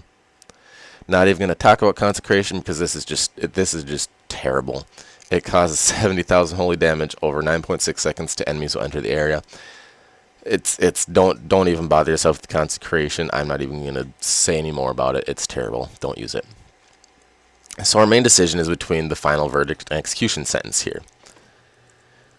On single target, you'll want to stay with Final Verdict, as we've seen with our earlier numbers that I put up on the screen for you. Just in case you forgot, here is Fires of Justice with Execution Sentence, Blade of Wrath, and Crusade. Then let us page back here to Fires of Justice, Final Verdict, Blade of Wrath, and Crusade. 235.7 and 232. Once again, it comes down to the fact that you can get more Templar's Verdicts fired off at the boss over that 16.1 seconds, or whatever your haste value has it at, that the execution sentence is up. Even though execution sentence hits harder per holy power spent, thus could be seen as more efficient, the 20% increase on Final Verdict, on Templar's Verdict by Final Verdict, plus the increase brought to us by our Ashbringer, actually pulls it ahead, even though you can be firing off Final Verdicts, or Templar's Verdicts, I should say, while execution sentence is on cooldown or about to hit the boss. Simply put, for that main fact, you're going to want to be taking Final Verdict. There is no situation that execution sentence pulls ahead in any simulations. Now, plenty of us have mentioned this fact to Blizzard that, hey, execution sentence isn't even competitive. It is way undertuned. But currently it seems to be falling on deaf ears. If that does change, you will see that in an annotation video coming up when new patches drop. But as it states, your only viable option in that first tier is Final Verdict. Dropping down to the second tier, Fires of Justice versus Zeal. Zeal will pull ahead when we are attacking 3 or more targets. However, when you are attacking 3 or more targets, you're still not going to want to be using Zeal because Greater Judgment actually pulls ahead with the parses at that point. Simply put, because it applies our Judgment debuff to more targets, thus your Divine Storm will be doing more damage. Therefore, Zeal currently is actually kind of falling by the wayside. Once again, let us bring up those numbers in case you forgot. Fires of Justice with the Templar's Verdict, Blade of Wrath, and Crusade gives us 235.7. We change that Fires of Justice out for Zeal, it is 234.4. Now, it's not that much of a decrease, but it is still a decrease in damage. If it's a decrease in damage, it's really not recommended that you would take it. Thus being said, all current simulations, and once again I ran these for a 5-minute fight 10,000 times, they're showing that Fires of Justice, and keep in mind that's the only thing that changed here in the Talons, Fires of Justice versus Zeal. Fires of Justice gives us 235.7 in 845 gear. Zeal gives us 234.4. That being said, Zeal currently, it's not showing ahead really in too many simulations or situations. Could be argued if you have 2 targets that you want to take Zeal, but that's going to come down to you simulating your own specific gear, your own specific Ashbringer, and finding out whether or not it does pull ahead. If it does on 2 targets, great, use it for yourself. If it doesn't, you're still going to want to stay with Fires of Justice simply because of the reduced cooldown chance of Crusader Strike, as well as the fact that it can cause your next holy power damaging ability, or spending ability I should say, to decrease its cost by 1 holy power. Thus, you waste 1 less global cooldown trying to get to that 3 stack to deal the most damage possible by firing off your Templar's Verdict. So that's what we're looking at on this tier. Granted, Zeal can pull ahead if you're trying to go by a raw DPS calculation,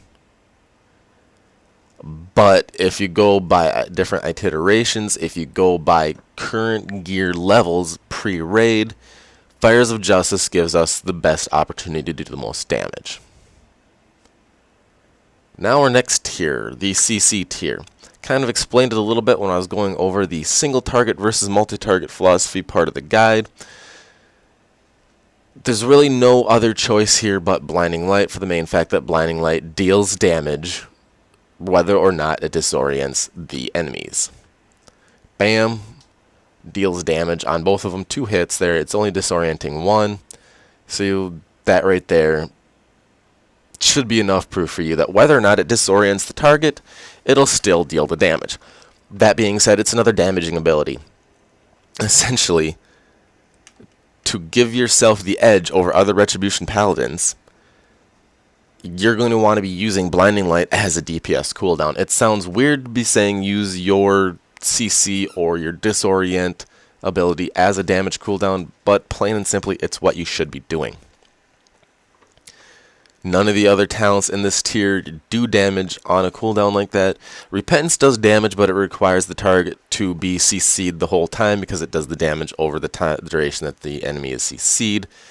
Blinding Light is just a cast and forget about it till it's off cooldown. Now your Blade tier. This is basically our modifier of our new ability right here. Blade of Wrath, Virtue's Blade, or Divine Hammers. As I explained in the single target versus multi-target part here, Blade of Wrath pulls ahead on single target simply because it does holy damage and ignores the armor value of your enemy. Virtue's Blade still does the physical damage. Even though it increases your critical strike bit chance, it still does the physical damage. Thus, if you're sitting in pre-raid gear, around 845's area, Blade of Wrath is going to be our talent of choice. Now, there might come a time down the line that this might change. If we can get critical strike values high enough to where we'll be critting more often, Virtue's Blade might pull ahead for the simple fact that the more crits we do, the higher damage this is going to allow us to do because it triples our normal damage or a crit damage done by Blade of Justice. Thus, it might parse ahead. But in currently available gear levels, Blade of Wrath is shown to be the strongest single target. Now, if you're cleaving 2 or more targets, Divine Hammers then pulls ahead, simply for the fact that it hits more often over the cooldown duration, and it can hit the multiple targets. So if you're in a 2-target cleave situation, I'd recommend Divine Hammers just for basically what the ability itself does. All of these still generate the 2 holy power, so granted, if you take Divine Hammer, you'll be generating that 2 holy power less than if you took Blade of Wrath. As you can see, my haste rallies have Blade of Wrath at 6 seconds versus a 9.6 on Divine Hammer. But you still get the damage done more often. It pulls ahead very slightly, but as I said, if you're trying to min-max your damage numbers and be one of the better Retribution Paladins out there, you're going to want to take what does the most damage for you at the time. Our next level of talents here, is, I don't know what exactly to want to call this, so we're just going to look into, I would call it survivability tier, I guess, maybe, I'm not entirely sure. But Justicar's Vengeance is your only damage dealing ability really in here that you can control. Eye for an Eye also does do damage. It's a minute defensive cooldown. Reduces the physical damage you take, and instantly counterattacks enemy that strikes you melee combat for roughly 64,000 physical damage, lasting 10 seconds. So Eye for an Eye is a 10-second damage reduction on a minute cooldown. If you take Eye for an Eye, I would say you are going to have to sit there and pop it off every time on a minute cooldown, and make sure you're taking physical damage. So, taunt the boss? But then again, I really wouldn't recommend taunting a boss in a raid situation. There's really no way that it's going to cause your tanks grief, it's going to cause your healers grief, it's going to cause everyone grief, and probably more of a pain than need be. And honestly, it's not even that much of a damage increase. However, you stick with Justicar's Vengeance for multiple reasons. It has better synergy, for one, than with more of your other talents down the line. And for two, it doesn't require you to taunt the boss and basically give anybody a headache. So for now, we're going to leave it at Justicar's Vengeance. Per holy power spent, it doesn't do as much damage as Templar's Verdict, but basically per any talent you take in your final tier, you're going to want Justicar's Vengeance, and I'll explain that synergy when we drop down to that tier. 90 is a kind of a combination versus survivability versus speed. Our Divine Steed is already baseline, so you have that. You have one charge of that regardless of whether or not you take Cavalier in this tier. Thank God they changed that in pre-patch, because in pre-patch you used to have to take Divine Steed right here, otherwise you had no speed buff increase. Currently you see that I am running Divine Intervention. The main reason for that is it increases survivability, and it helps prevent you look like less of a dumbass if you screw up in a raid. You accidentally stand in something, don't notice it until it's too late, whack, bam, you're dead. Oh wait, no, you're not. Divine Intervention just saved you. Thus, the raid leader gets on less of your case. Everybody's happy. That being said, I would almost stick with Divine Intervention for the main fact it is a cheat death mechanic. Of course, do note that this can't proc while you have Forbearance on you or Divine Shield is on cooldown. Some people might argue, well, I want to be able to use my Divine Shield in certain situations and not have to rely, want to go to hit it and boom, it's on cooldown. Now what do? I would simply argue, you'll want this because of any time you're going to be popping your Divine Shield is going to be a time that you could be close to death anyways, so why not let it automatically do it for you? I guess it just comes down to what you're more used to, what you want to play it as. But if I can have something automatically do something for me that saves me from death versus trying to rely on myself, my own reaction time for something like that, I'm going to let it do it.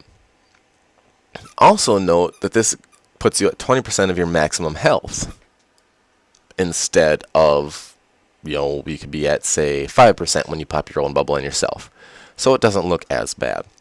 This also does reduce the Divine Shield cooldown by half. It's got multiple benefiting abilities to it, benefiting reasons as to why you'd want to take it. Thus, I would say take Divine Intervention. However, there could be something argued about Cavalier at this point. Divine Steed has 2 charges. If you're not too concerned about his survivability, pretty positive on your ability to pop your bubble when you can, I would say take Cavalier. Why? Because Cavalier could be argued in a sense that it can be a DPS increase.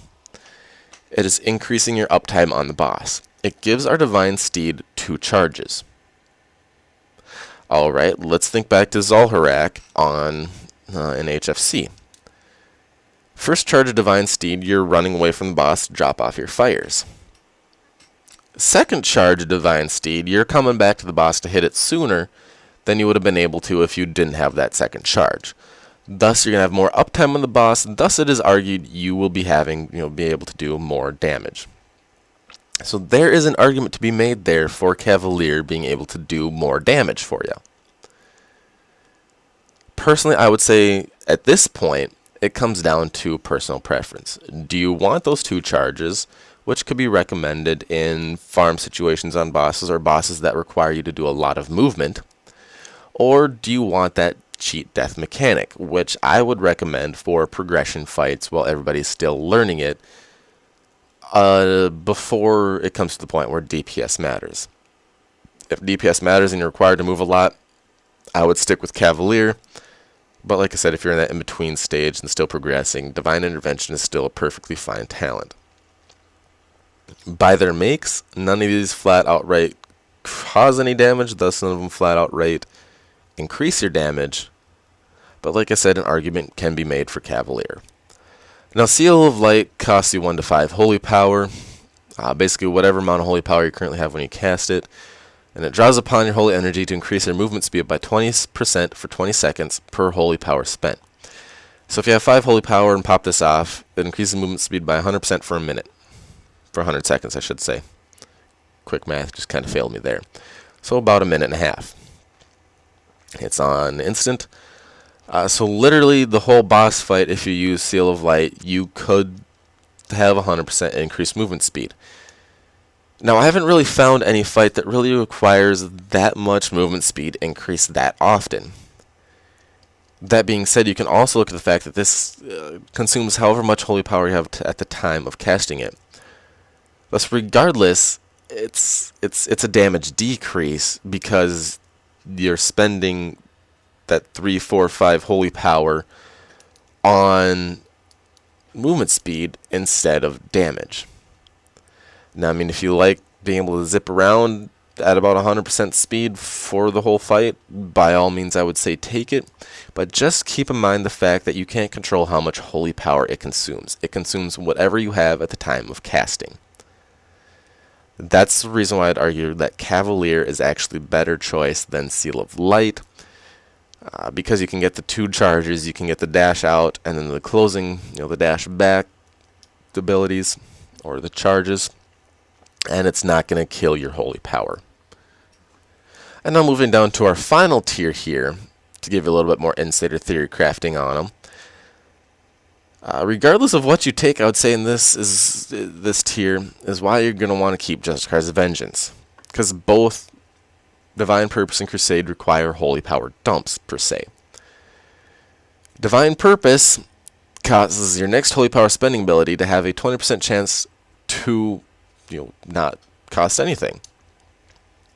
So I fire off a Templar's Verdict, that procs my Divine Purpose, so my next holy power spending ability is free. Alright, just some quick napkin math for you. A single cast here of Templar's Verdict deals 180k. A single cast of Justicar's Vengeance deals 200k.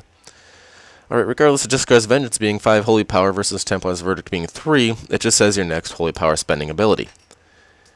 That being said, you got some synergy here with Justicar's Vengeance. It is your highest hitting ability that costs holy power. Thus, hey, when Divine Purpose procs, you get a free Justicar's Vengeance, so why not use it? It deals the most damage. It's going to be what you're going to want to be looking at.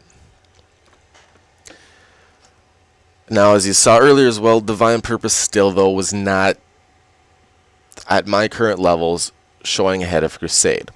This is going to be one that you're going to have to sim yourself for. Why do I say that? Because you might be at a different position in your Ashbringer, where you don't have Wrath of the Ashbringer, maxed at 3 of 3, plus like I have 2 relics in it, which also increases the duration of the Crusade even further. So, like I said, my wings, buffed by Crusade, lasts a total of 32.5 seconds. Since it's on a 2-minute cooldown, I basically get 25% uptime during the boss fight on Crusade for that purpose. So during the 5-minute fight, I was able to fire this off twice and get that 15 stacked haste and damage increase twice for 32.5 seconds. That's why my Crusade was currently pulling ahead of Divine Purpose. It might be a little bit different for you, like I said, based on where your Ashbringer is at. So this is the position where I would suggest to download Simulation Craft and simulate your character with both Divine Purpose and Crusade and see which is better. That way you get the best damaging ability for yourself. Now Crusade, specifically, it replaces your wings, but it still is your wings. And it'll increase your damage and haste by 3.5% for X amount of seconds. Once again, depends on where you're at in the Ashbringer and what you have for relics on the Ashbringer. And each holy power spent during Crusade increases damage and haste by an additional 3.5% for a maximum of 15 stacks. Now that is quite the haste and damage increase there if you think about it. Especially if you can increase the duration of this as much as possible. Just doing some quick napkin math for you here. 3.5 times 15 is a total of 52.5% increase to haste and damage. Quite a large increase for a large amount of time, the longer you can get your Crusade or your Avenging Wrath to last. Your Avenging Wrath. So once again, like I said, it comes down to your specific character, where you're at with your Ashbringer, and where you're at, in your progression for, depending on which ability you're going to take. Now, a little bit of nuance here with Crusade as well. It increases per holy power spent. That being said, before you ever cast your wings, you are going to want to be sitting at 5 holy power. You sit at 5 holy power, you pop your wings, and now this is where we get synergy again with Justicar's Vengeance. We want a holy power dump. Justicar's Vengeance costs 5 holy power. We don't care about the damage that it does less damage per holy power spent than Templar's Verdict at this point. We just want to reach max stacks as fast as possible. You go into Crusade with 5 stacks. You pop off your Crusade. You hit Justicar's Vengeance. You dump the 5 stacks. Then you hit Wake of Ashes. Given you have your Ashes to Ashes talent, which makes your Wake of Ashes generate 5 holy power. This is another time where Crusade will pull ahead of Divine Purpose if you have the Ashes to Ashes ability, because it is an instant cast, which gives us 5 holy power. So after you fire off your Justicar's Vengeance, spent your first 5 holy power, fire off Ashes to Ashes, you're back at 5, fire off another Justicar's Vengeance. Within 3 global cooldowns, you're at a 10 stack. Now here's the point where I'd argue you don't need to build up to 5 holy power to hit a Justicar's Vengeance anymore. You can start firing off Templar's Verdicts at 3 holy power. For the plain and simple fact that at this point, your haste is going to be fast enough that you're not going to notice any downtime. You'll always have an ability to cast. So once you do those first 2 dumps with your Justicar's Vengeance, I would say just straight up make sure you keep your Judgment debuff on the target and just dump at 3. Just go back into a normal priority or rotational system. That way you're essentially not wasting holy power damage. Now you might be saying, but wait, what about Holy Wrath? Okay. Really? It deals holy damage up to 4 enemies within 10 yards, equal to 200% of your missing health. Deals half of that missing health against enemy players. You're just saying, okay, well, with our current health, I could be hitting 3 mil with this at a time. Okay. What this would require you to do is have synergy with Divine Intervention here. You would need Divine Intervention. Every 3 minutes, you would need to taunt the boss, let it whack you, let your healers know to wait like 5 seconds before healing you, because that's going to have you bubbled, then pop off your Holy Wrath. But it's still going to cause headaches with everybody. Your tanks are going to hate you, your healers are going to hate you. 3-minute cooldown, at most you're going to be able to use it twice during a fight anyways. Is it really worth the hassle? I would argue it's not. There really isn't any current parses showing it ahead. There really isn't any sims showing it ahead of the other 2. Plain and simply, when you're progressing, I don't think you want to be taunting the boss and creating more headache for your tanks, which might have to be taunting on and off for a tanking debuff switch. So in essence, I would just stray away from Holy Wrath right now. We can kind of do that because it's not an increase of damage over the other 2. But once again, this is 7.0. Things could change later on down the line. Now you might be saying, that's all fine and dandy, but what about a rotation? What is our priority? How do I actually do this damage? Retribution Paladins still do not have a set rotation. It is more or less a priority system, and it depends on your different talents you take, of course.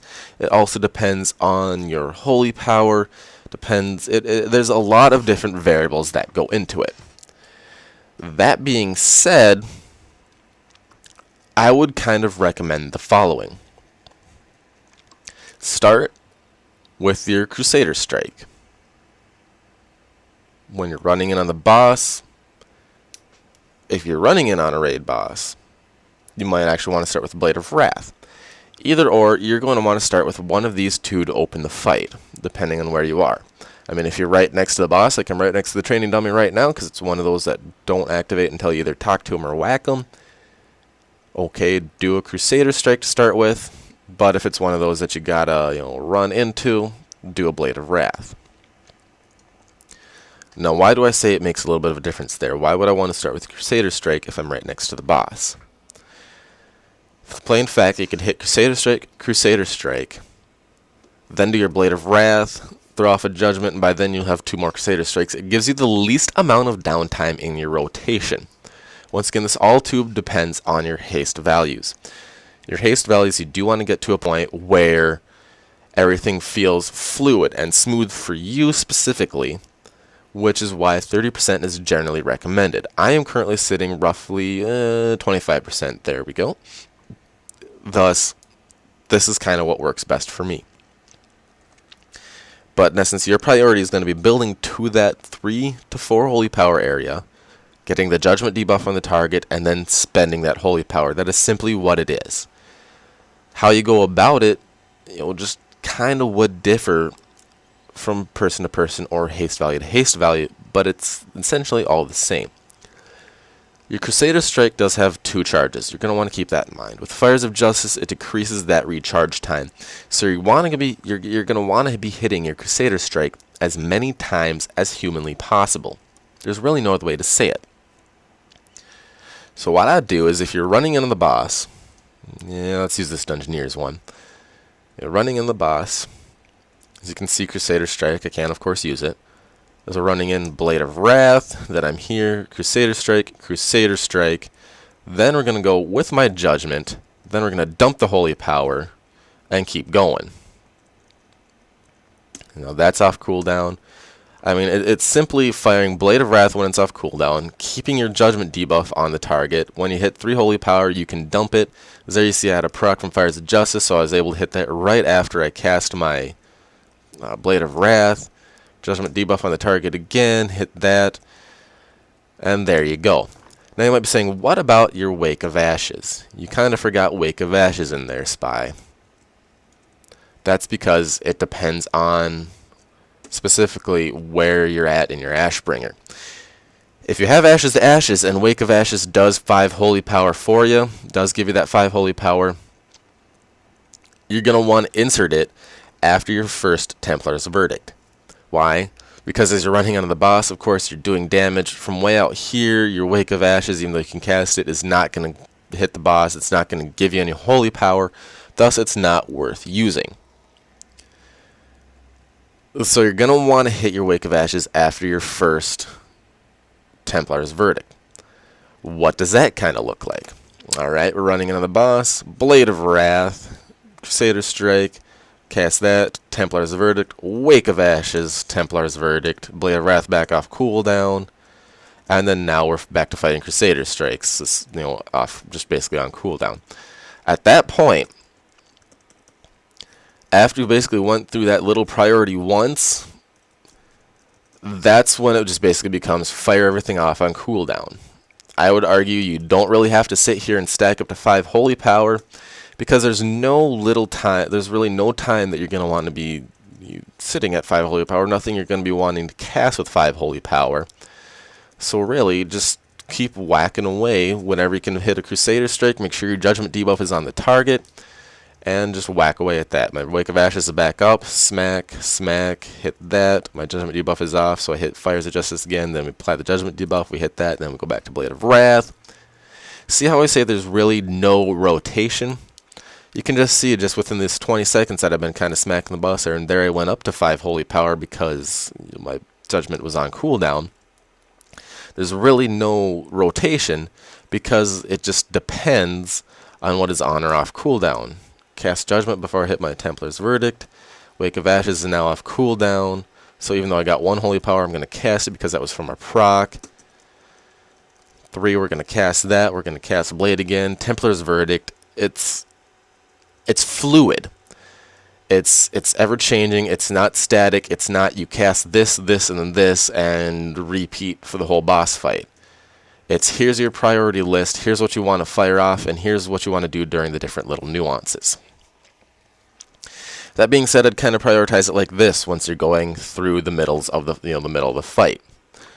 The Wake of Ashes, of course, number 1. Now, granted, this is saying we have 0 holy power at the time.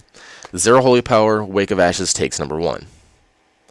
Then at number 2 would be the Judgment debuff. Or Judgment, of course, because you want that debuff on the enemy.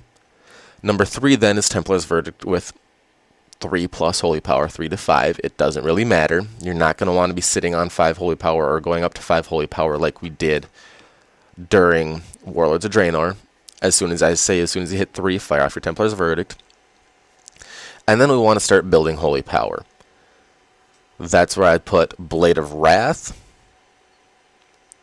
above Crusade, or Crusader Strike. You want to use that on cooldown, just because of the debuff it applies, and it keeps ticking. And of course, the more you use that, the more damage it puts on the boss. And then you're going to want to use your Crusader Strikes. Blinding Light fits in there on cooldown as well.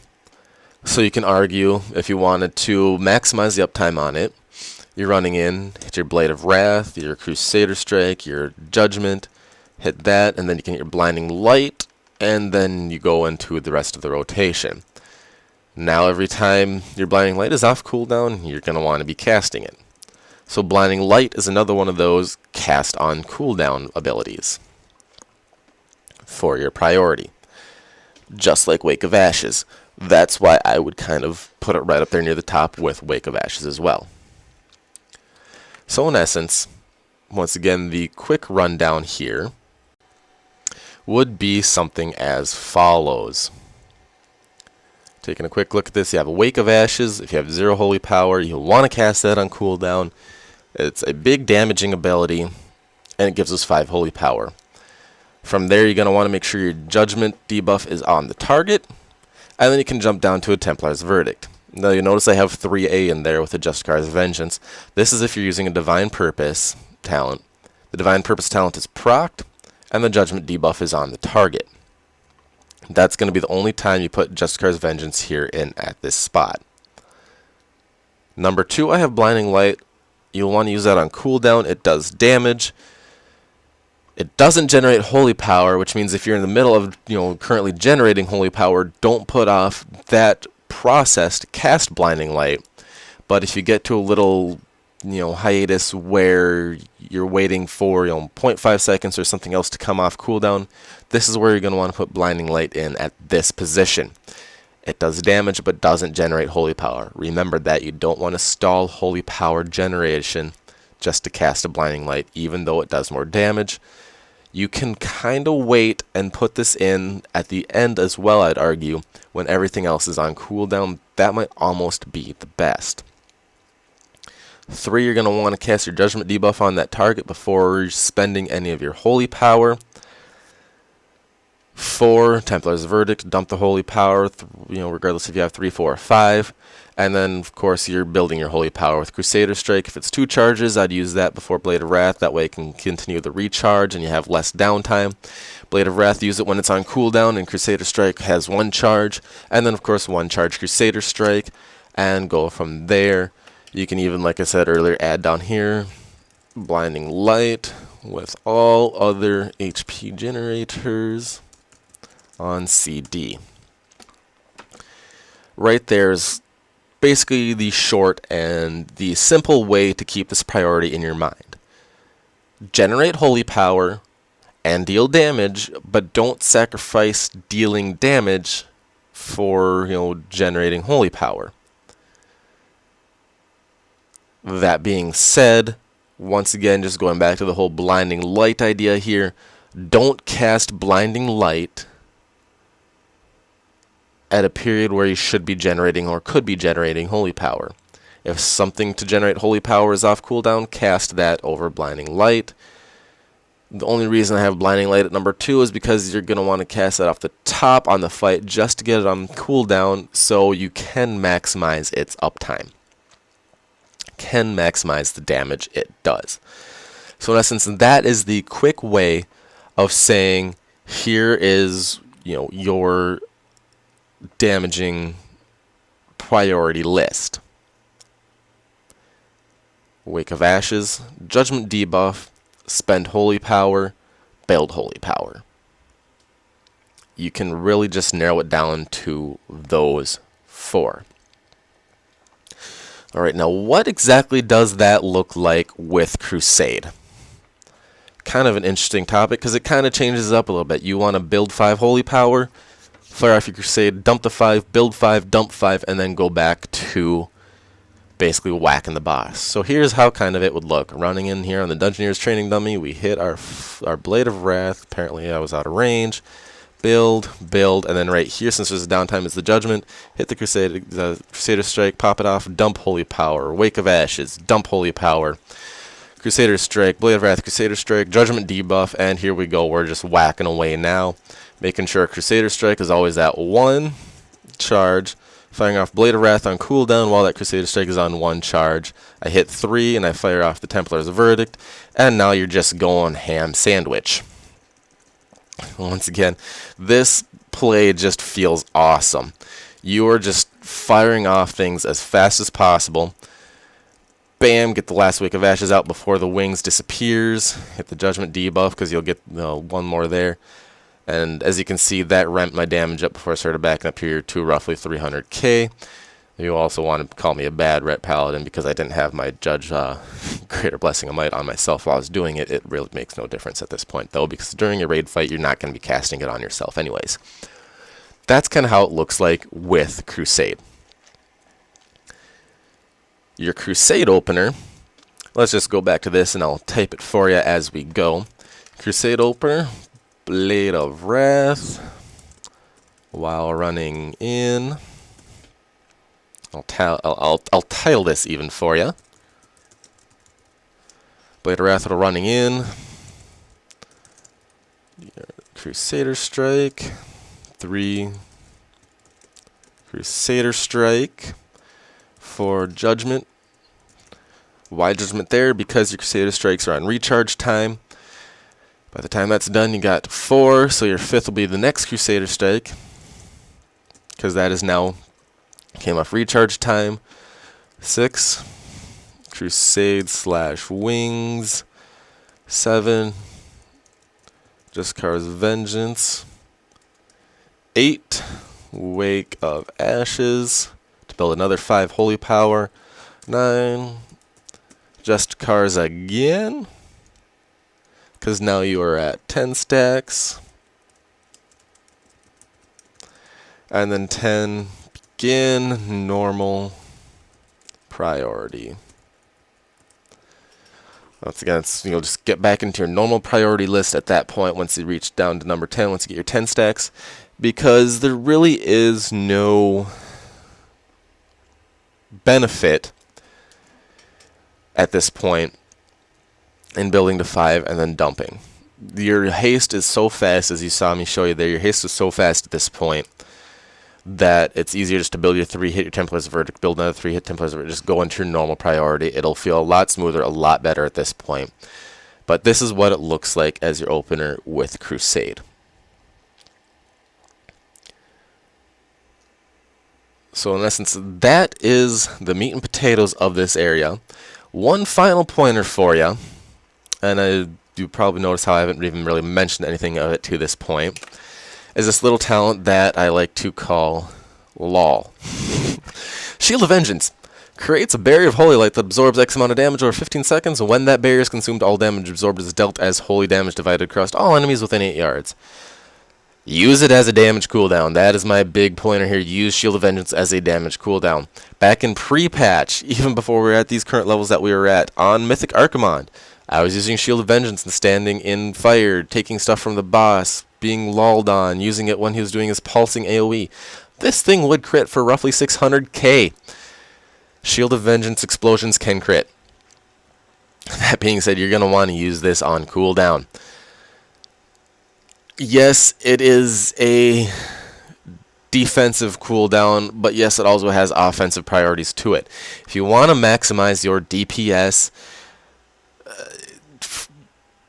get used to the fight. Learn the fight. Figure out when there's going to be pulsing AoE that you can use this that'll trigger it. Find out when there's something that you can stand in to trigger this, and of course be mindful, once it triggers, get the hell out of whatever you were standing in so you don't give your healers that much of a headache. And you don't, apply debuffs to yourself. And learn when to use this.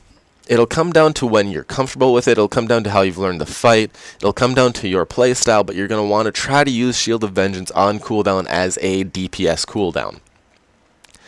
Now, I might be saying, well, what if I need a damage reduction at a certain build point? Synergizing with Divine Intervention. You don't care about damage reduction cooldowns at this point because you have Divine Intervention to save you in case you take a killing blow. Now also be mindful of this. If your Divine Intervention has put your bubble on cooldown, and your Shield of Vengeance comes off cooldown, and you know there's a high damage phase coming up, wait a little bit before using Shield of Vengeance as a DPS cooldown. Then at this point, this is a big disclaimer. I would then use your Shield of Vengeance as a defensive cooldown to help yourself survive. This is one of those synergies, once again, that I'm talking about, and nuances with the Retribution Paladin spec. Make sure Divine Intervention is off cooldown before you use Shield of Vengeance as a DPS cooldown. If your bubble isn't off cooldown, but your Shield of Vengeance is, save your Shield of Vengeance in case you need that defensive damage reduction until your bubble comes off cooldown, or your bubble comes off cooldown. You're free to use Shield of Vengeance as a DPS cooldown at that point. But with that, we do kind of wrap up the meat and potatoes of this guide. Those are the pointers I have for you. Next section we will be getting into will be describing the add-ons that I do myself use and what other add-ons may be best and beneficial to you. Feel free to listen in on that section if you wish as well, because after that is the end of the guide. If this is all you came here to listen to, then by all means, thanks for sticking with us through this rather long guide. It's nice and comprehensive. I hope it helps you. If it did, leave me a like, give me a comment down below. Follow me on Twitter to find out I'm going to be streaming and other guides are going to be coming out. Watch me on Twitch. I usually try to stream on a daily basis. When raids come out, I will be streaming on a daily basis for sure. Otherwise, I'll see you here in the next section of our guide.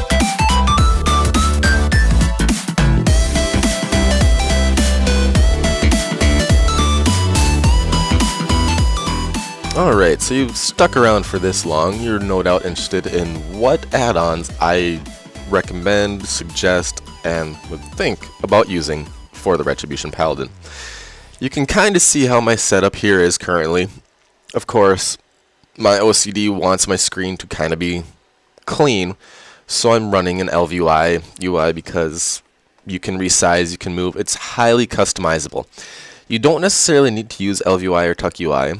Just whatever UI add-on you'd prefer, or even if you like the standard UI, by all means go for it. I just like this because I can resize, I can move, I can make things look like how I want, and kind of clean up the center of my screen.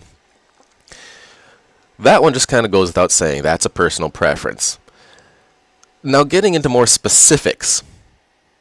DBM, big wigs, little wigs. You're going to want to run a boss mod. It's not saying you have to, but it is highly recommended because it will definitely help you when it comes to boss fights. Self-explanatory, you're going to want something to let you know when something's coming off cooldown, something you should be aware of, so on and so forth. So why not run an add-on that's going to tell you like, hey, big old damage ability coming soon, be sure you have a defensive ready. Or hey, you should be moving from this location to this location in this time because of a debuff that is going to happen. It's kind of self-explanatory. The next one I would suggest, and I would suggest to not leave home without it, would be weak auras. Simply said, look right here. This is how you can basically fire off your abilities as a Retribution Paladin without having to stare down at the bottom of your screen at your bars, without having to wait for little pop-up words to come and tell you what's off cooldown. It's fairly straight up forward and simple. Because if you look at most times, in boss fights, you're going to be zoomed all the way out as far as you can be. You're going to be right here. Your focus is going to be right here on your character to see, if there's any debuffs underneath you that you got to move for. With your weak auras right there, letting you know when things are off cooldown, you don't have to move your eyes from your character down to here to see if they are. You're going to want to keep your eyes on your character at all times so you know what's off cooldown, when it's off cooldown, and whether or not you're standing and stuff, most importantly. Trust me, if you're standing and stuff because you're looking at your bars to find when things are on cooldown, your healers are going to hate you. They are just going to loathe you. So to help make it as easy as possible on your healers, do not leave home without weak auras. Let's see if I can pull mine up here for you and give you a little quick look at what it looks like. That's my Ellie Shaman one. I got one for Bloodlust that I can fire, that I have fires off on any spec no matter what I'm on. Right up here just lets me know Bloodlust is up. I mean, of course, it'll be pretty obvious because, my haste will increase. But it also gives me a little time, countdown, let me know, how much time is left on the Bloodlust so I can kind of time other things properly. It's just a little heads up. That's why it's up there where it's at. Then I got my Greater Blessing of Might group. I just simply put those right underneath my raid frame, my own personal player frame, I should say, for the main fact that it's nice to know when you got your Greater Blessing of Might up on targets and when it's just about coming off cooldown. This is a simple way that I can just look at something and say, hey, I got my 3 Greater Blessings up. I'm good to go. Instead of having to page through every person in the raid frames. Like, okay, I think I cast on this person. Is it there? Okay, no, it's not. I'm going to cast it. Well, maybe I got it on this person. Well, okay. This is a simple way of letting you know, hey, you got your Greater Blessing Might on 3 targets. And yes, for God's sakes, please, please, please, please, please, please, please, cast Greater Blessing Mights, 3 of them, on 3 different DPS. Do not cast any Greater Blessings. For God's sakes, do not cast any other Greater Blessings. They are terrible. Don't do it. That's just what gives Ret Pallies the bad name. I was in a dungeon mythic the other day, and the healer was begging for Blessing of Wisdom. I'm like, no. And everyone else in my guild that was running with me was like, no, it does not do anything. And the healer's like, but I need it. It does for me. And I'm just like, no. 1%. If that makes that much of a difference for you, you suck. Like it's not worth it. You're not going to notice whether you have it or not. And then just to prove a point, one of the boss fights, without him noticing actually, I cast it on him. And then after the boss fight, I cast it back on the other DPS, and then he kept begging for Greater Blessing of Wisdom after that too. And I'm just like, no. Like, a little while later, I'm like, you realize I cast it on you on a boss fight, and you didn't even notice it because it doesn't make any difference, right? It's like, oh, this is the easiest way just to kind of prove to a healer that it really doesn't do anything. But 3 Greater Blessings of Might, it'll increase your DPS. That's why you're going to want them, because the Greater Blessing of Might damage, regardless of who you cast it on, it actually counts towards you on the meters. And then here's my Ret Pally heads-up display here. You see I got 3 different countdowns here. I got my Shield of Vengeance, the countdown telling me when it's coming or when the buff itself is going to run out, so I know if it hasn't exploded yet, I need to explode it soon. My Crusade and or Wings, it pops up and flashes fully colored when it's off cooldown. While it's active here, it gives me a countdown of how much time is left, so I know, if I'm, need to get another ability off quick, if I need to get some more damage out before it comes, before it goes on cooldown. My Judgment debuff button here as well. Its target is on my target. So whenever I have something selected, if that's got a Judgment debuff on it, this will show it to me. It'll have the time counting down, how much time is left on it. If it's not on my target, it just simply won't be up.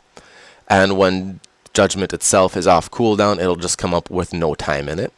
And then right here I got 2 different ones. I got my Blade of Wrath as well as Divine Hammers. Of course, because they're 2 different abilities, they read 2 differently. So it's just right here. It just pops up when it's off cooldown. Plain and simply is fair enough.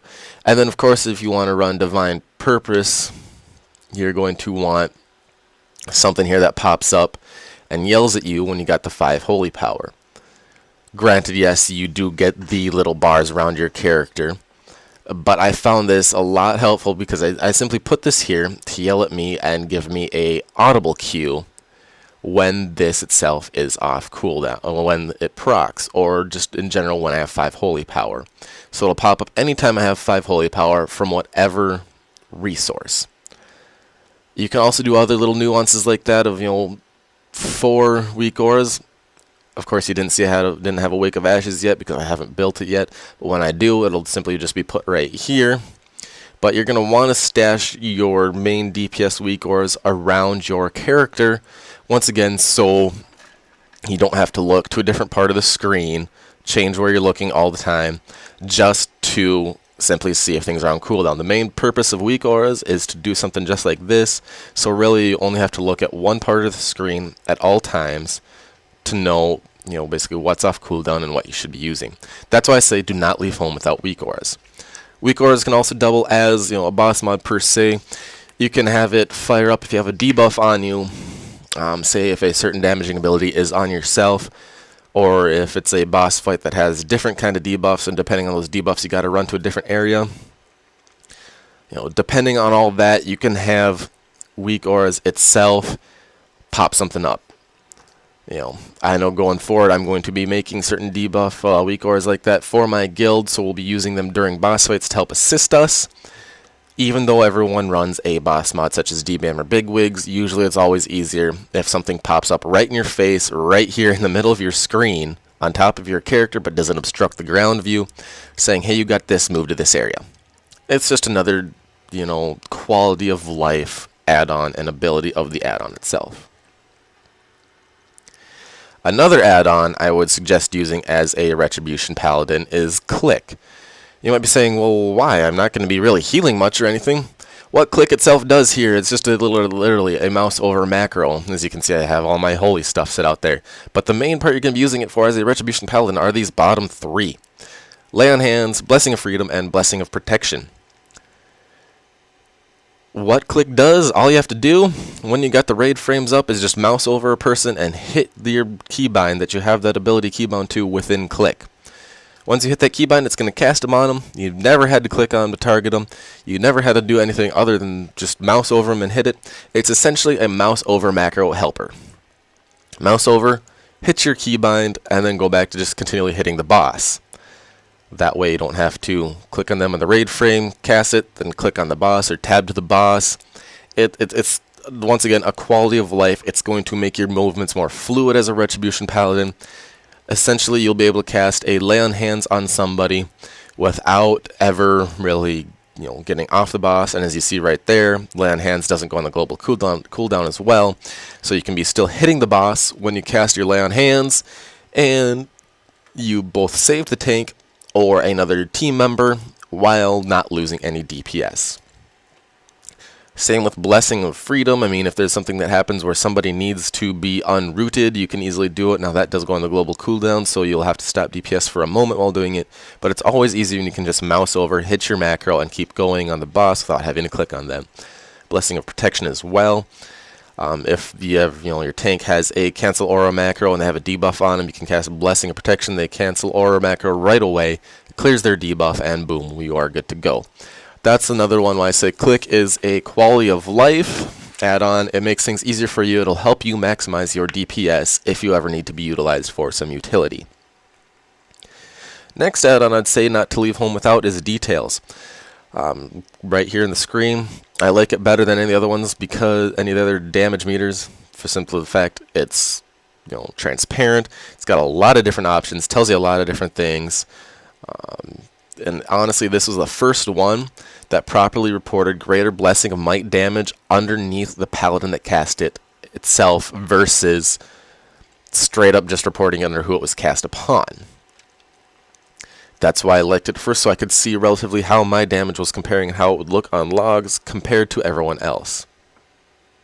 Simple fact.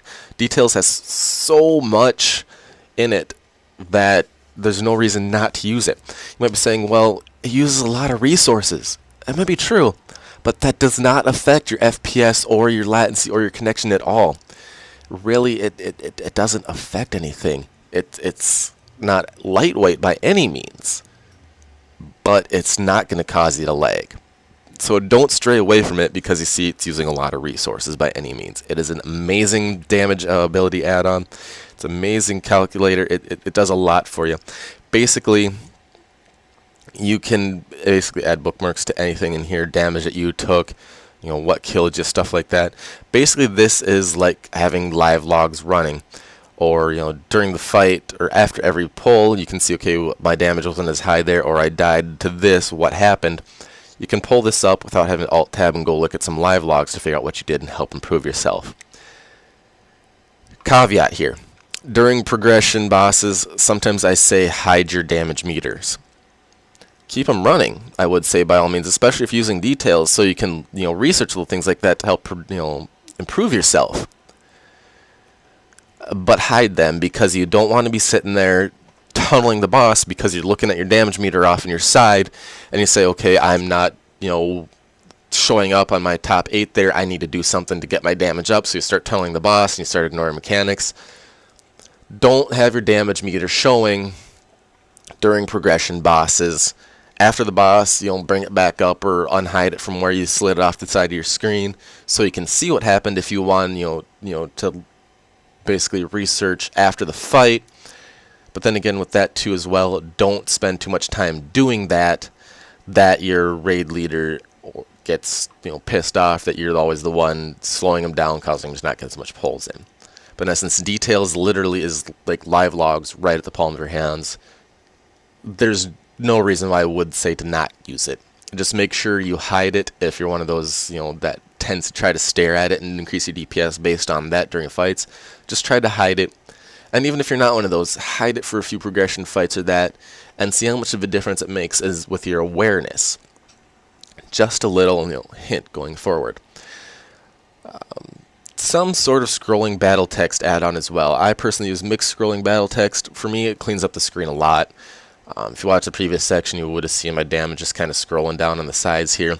It also has an incoming bar that it usually puts on the other side of your screen, but I get rid of that because personally I don't care during a raid fight, my healing that I'm taking or my damage that is incoming from other abilities. I just kind of put the outgoing over here so it's kind of out of the way, but yet so I can still see when things crit. And so I can still personally be assured or know that I'm still doing damage and it's still coming out fairly decently. It cleans up my screen so you don't have those numbers popping all over. And anyways, I still have my incoming right down here on my X-Pearl, which, this is the only character I use this on. I don't know why, I'm just used to it, so I still use it. Don't ask me. But as you can see, I'm not recommending it to use at all because it does actually hog a lot of resources because of the 3D image that I like using. But anyways, some sort of scrolling battle text add-on, once again, helps clean up your screen, takes the damaging numbers away from your from your character from in front of you, so you have one less thing to distract you from moving out of the sauce on the ground or moving when you should be, etc., while you're raiding. The last one I would suggest would be tidy plates. Now you can see right here I don't technically have tidy plates on right now, I just have LVI's version. Simply because I like how LVI's version shows me the holy power down here. When Legion pre-patch hit, tidy plates didn't show your personal resource under you as a Retribution Paladin. That's why I moved to LVI. However, I would use some sort of nameplate add-on because it makes it easier. As you can see, I'm not anywhere near the training dummy, but I was just able to click on it because of the nameplate add-on there, and it cleans it up a lot better than the Blizzard UI. It gives you the name, their level, you can put other little things on it. As you can see right there, my personal resource came up underneath me. If you're using the LVI version, it defaults to on top of your target. I personally didn't like that because there might be some times when you're like this.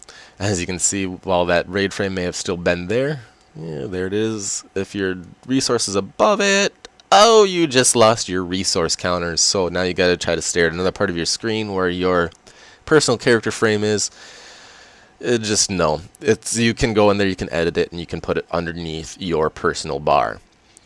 That's another reason why I like using LVI, but for every other character and class that I have on here, I use tidy plates because, my god, does it help clean up the screen. It makes things so much nicer to read. It is amazing. I would suggest using some sort of nameplate add-on.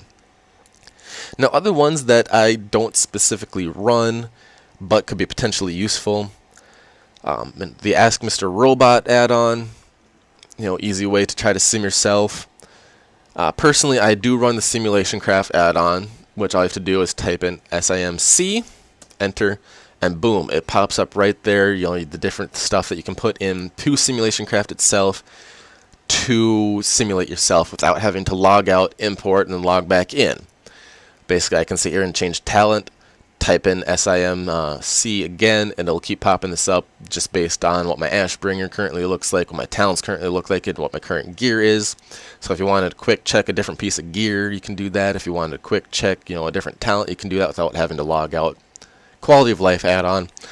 That as well, if you want a tooltip that pops up telling you how much better DPS a certain piece of gear is than over what you currently have on, then you'd want to run Pawn.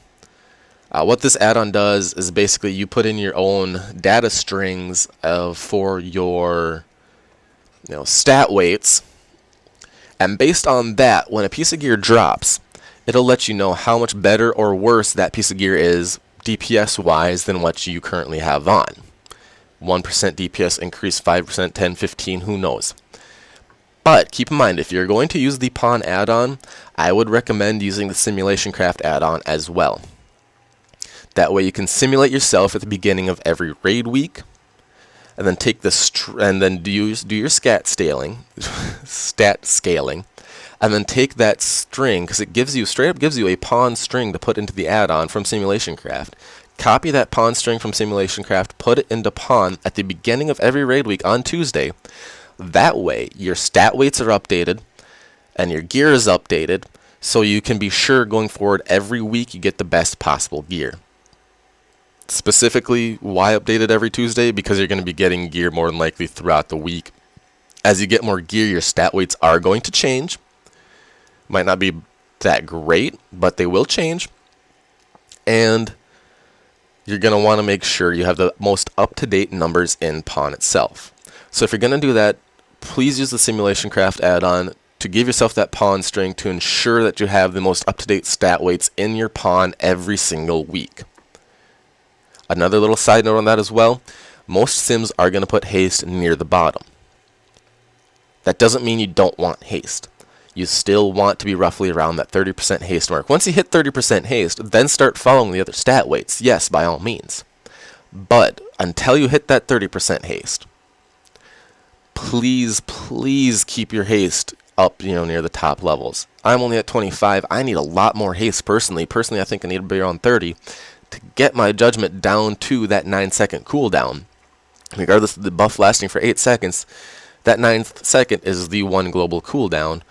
So once you hit 9-second cooldown on that judgment, everything is going to be so much more fluid. You're going to like it so much better. So personally, make sure your haste is valued above all else until 30%. And then the stat weights that I explained earlier, versatility is second. Third, I would arguably put crit over mastery, even though they simulate close to the same, and sometimes crit might be behind, because crit can affect every one of your damaging abilities. Mastery itself only affects your holy power spenders and judgment. Thus, crit affects more, so I would value that higher. Mastery would also then be your last. Mastery is also just complete butt nut when it even comes to AoE, so don't even think about it. We went from a mastery class to hating mastery. So that would be my recommendations for you on the add-ons to basically not leave home without. And there you have it, ladies and gentlemen. That is this comprehensive Retribution Paladin guide brought to you by TruSpy Gaming. I would like to thank you if you made it all the way through the guide watching it. Once again, I am Spyweaver with TruSpy Gaming in association with Blood Knight Productions here, the guild that I am currently running with. If you lasted through the whole thing, do thank you for watching. Do also keep in mind that, once again, this was current for 7.0. Blizzard does like to change things as they do going forward. I will make update videos with every change that they make. Those you'll also find annotated here at the end. I will annotate them in links to them at the beginning of the video as well. That way you can get the most up-to-date information on playing your Retribution Paladin. Once again, hope this helped you guys out.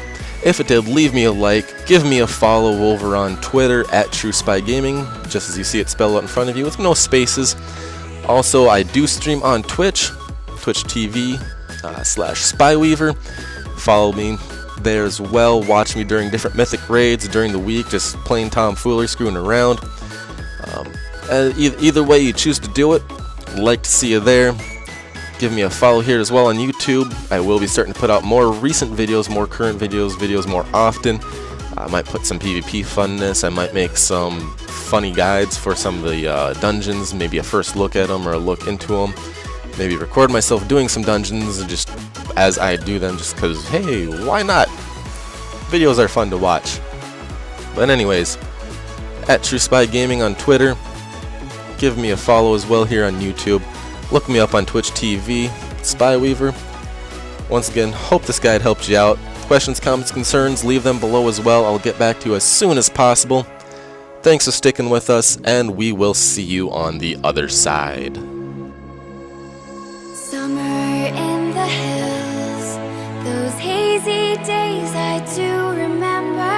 We were running still, had the whole world at our feet, watching seasons change.